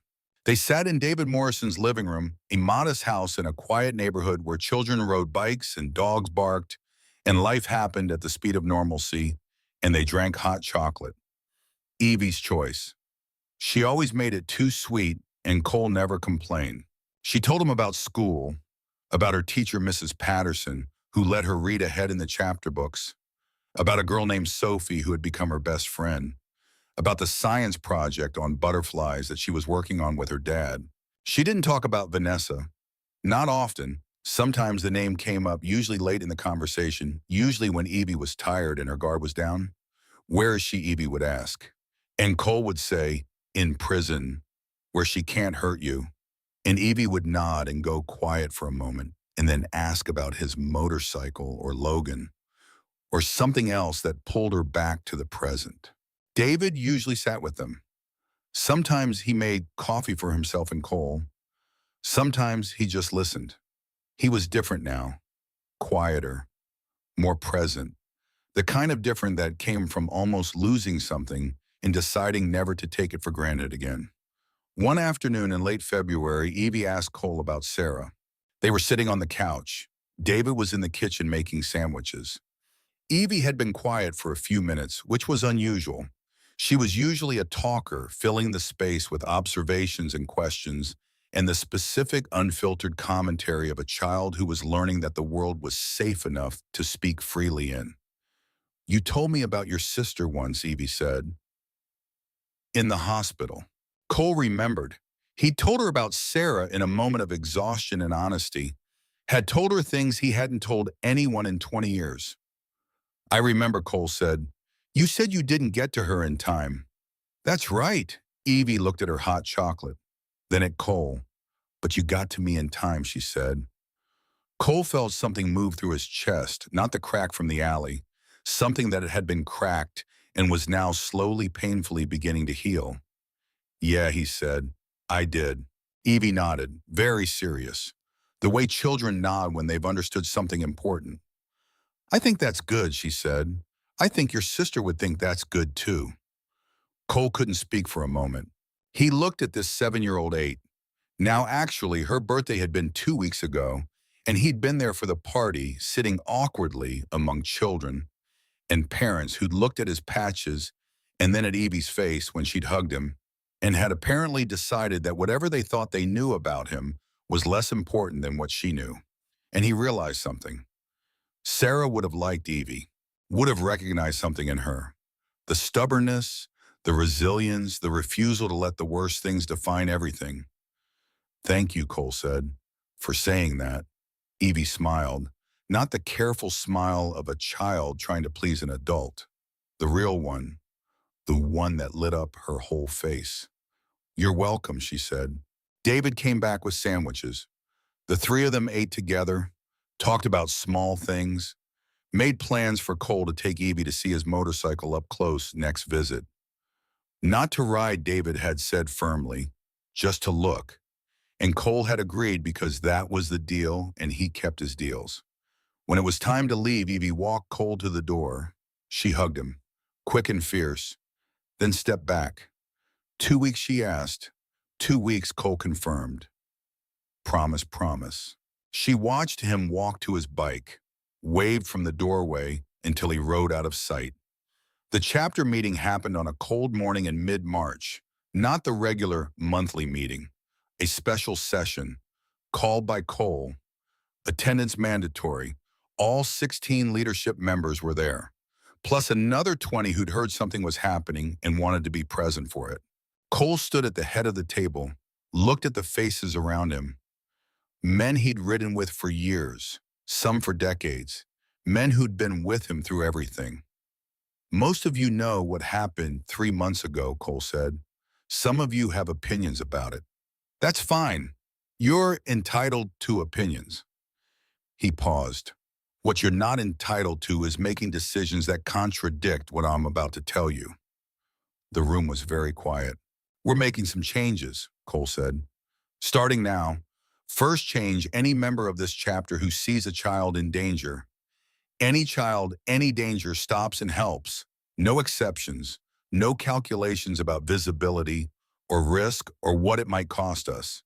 You stop and you help. He looked around the table. Second change, we're establishing fund, chapter money, designated for family law cases, custody disputes, kids caught in bad situations. We're partnering with Diane Marsh's firm. When she identifies cases that need financial backing, we provide it. A man named Marcus, the one who challenged Cole 3 months ago, spoke up. We're not a charity, Merc. No, Cole agreed. We're not. We're a brotherhood. And part of brotherhood is protecting people who can't protect themselves. That's not charity. That's principle. Marcus looked like he wanted to argue, then looked at the faces around the table, at the men nodding, at Torres and Garrett and Logan and the others who'd been there from the beginning. He sat back down. Third change, Cole said, is actually not a change at all. It's a reminder. He pulled something from his jacket, a photograph, the one from Channel 7, Cole holding Evie outside the hospital, her face buried in his shoulder, his arms around her. He put it on the table. This is who we are when it matters, he said. Not the reputation, not the headlines, not the things people say about us in courtrooms or police stations or anywhere else. He looked at each man in turn. We're the people who stop. The room stayed quiet for a long moment. Then Garrett stood up. I'm in, he said. Torres stood. Me too. One by one, the men around the table stood. Even Marcus. Last. But he stood. Cole nodded. Good, he said. Meeting's over. 8 months after the alley, the trial was quick. Vanessa Sterling's lawyer had tried every angle. Character assassination on Cole, challenging Evie's testimony, arguing that the journal entries were taken out of context. None of it worked. The jury deliberated for 3 hours, came back with guilty verdicts on all counts. Child abandonment, child endangerment, conspiracy to commit fraud. And because the journal had revealed the depth of planning, because Catherine Morrison's final entries had documented her fears explicitly, because a dying woman's handwritten words carried weight that no lawyer could spin away, attempted murder of a minor. 12 years, eligible for parole in 8. Cole was in the courtroom when the sentence was read, not in the front, in the back, just present, just witnessing.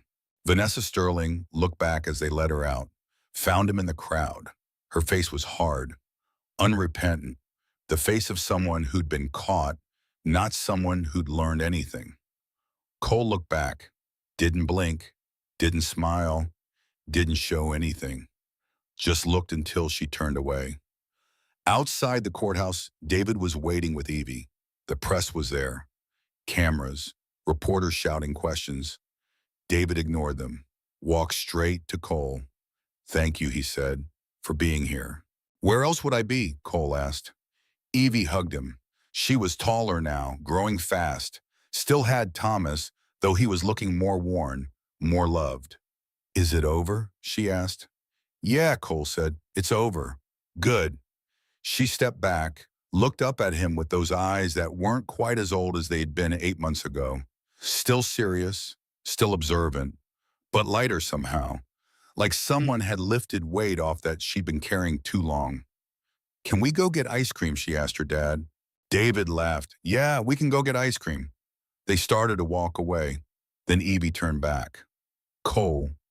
He looked at her. You're still coming next week, right, for my school thing? She was giving a presentation about butterflies, about metamorphosis, about how things can transform into something completely different while still being themselves. She'd asked if he would come. He'd said yes. I'll be there, he said. Promise, promise. She grinned and ran to catch up with her dad. Cole watched them go, then turned toward his bike where Logan was waiting.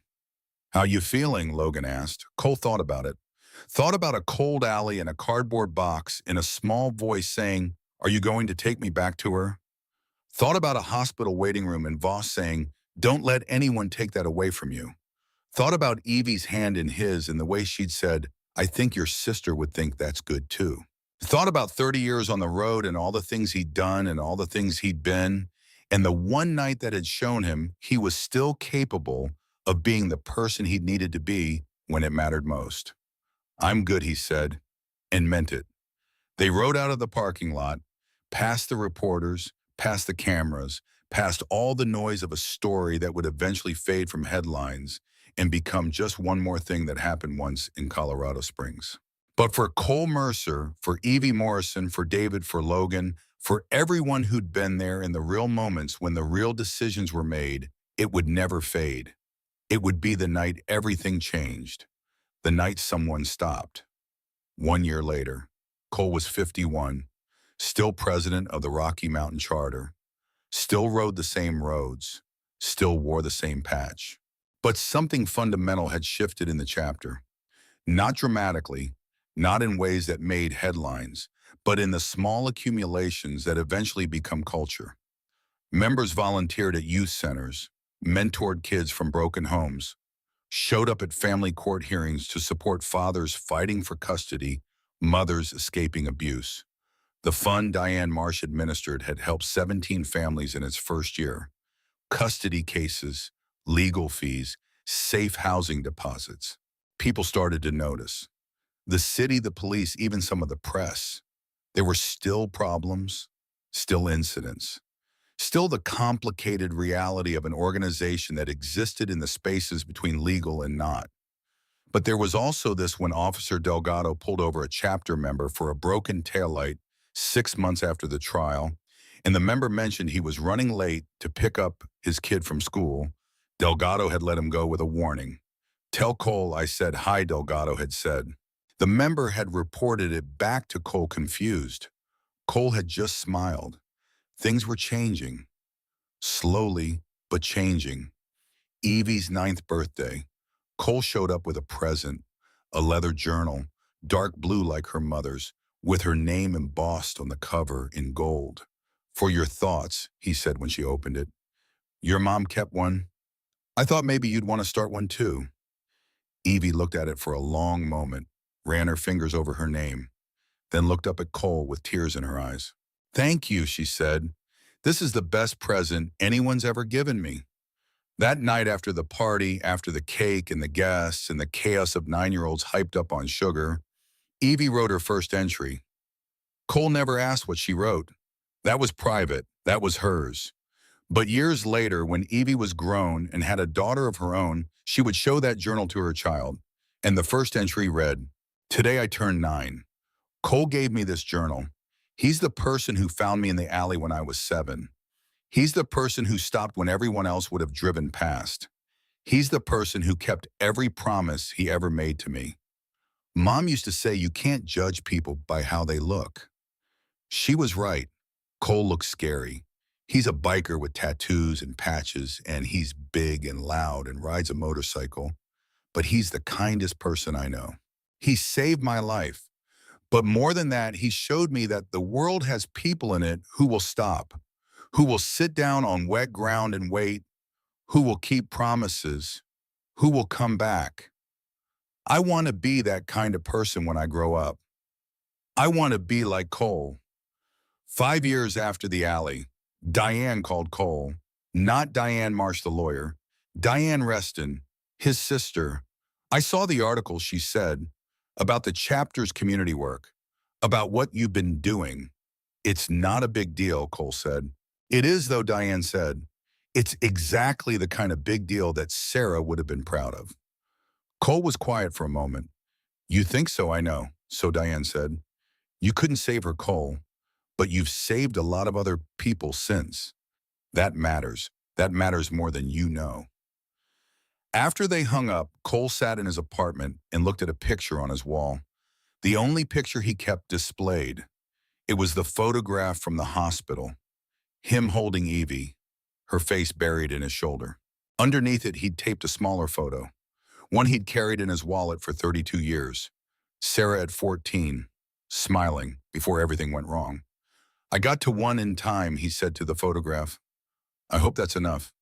The room was quiet, but somewhere in that quiet, Cole felt something that had been broken for a very long time begin finally to resemble peace. 10 years after the alley. Evie Morrison was 17, about to graduate high school, planning to study social work in college, wanted to work with children in the system, kids like she'd almost been. Cole came to her graduation, sat in the back with Logan, watched as she walked across the stage and accepted her diploma and the scholarship she'd earned for academic excellence. After the ceremony, she found him in the crowd. She was taller than he'd ever imagined she'd be, confident, strong, still serious when it mattered, still had that same clarity in her eyes. "You came," she said. "Of course I came," Cole said. I promised, didn't I? She hugged him, held on longer than usual. Thank you, she said into his shoulder, for everything, for that night, for every visit, for showing me what kept promises look like. Cole felt his throat tighten. You did all the hard work, Evie. I just stopped. You did more than stop, she said. She pulled back, looked at him. You stayed. That's the part that mattered most. Later, as the crowd dispersed and the sun set over Colorado Springs, Cole stood in the parking lot and watched Evie drive away with her father. Logan appeared at his shoulder. You good, Logan asked. Cole thought about a cold alley 10 years ago, about a small voice asking if he was going to take her back, about crackers and a rabbit, and the specific desperation of a child who decided to survive alone. He thought about how that child had become this young woman, strong, whole, ready to help other children the way she'd been helped.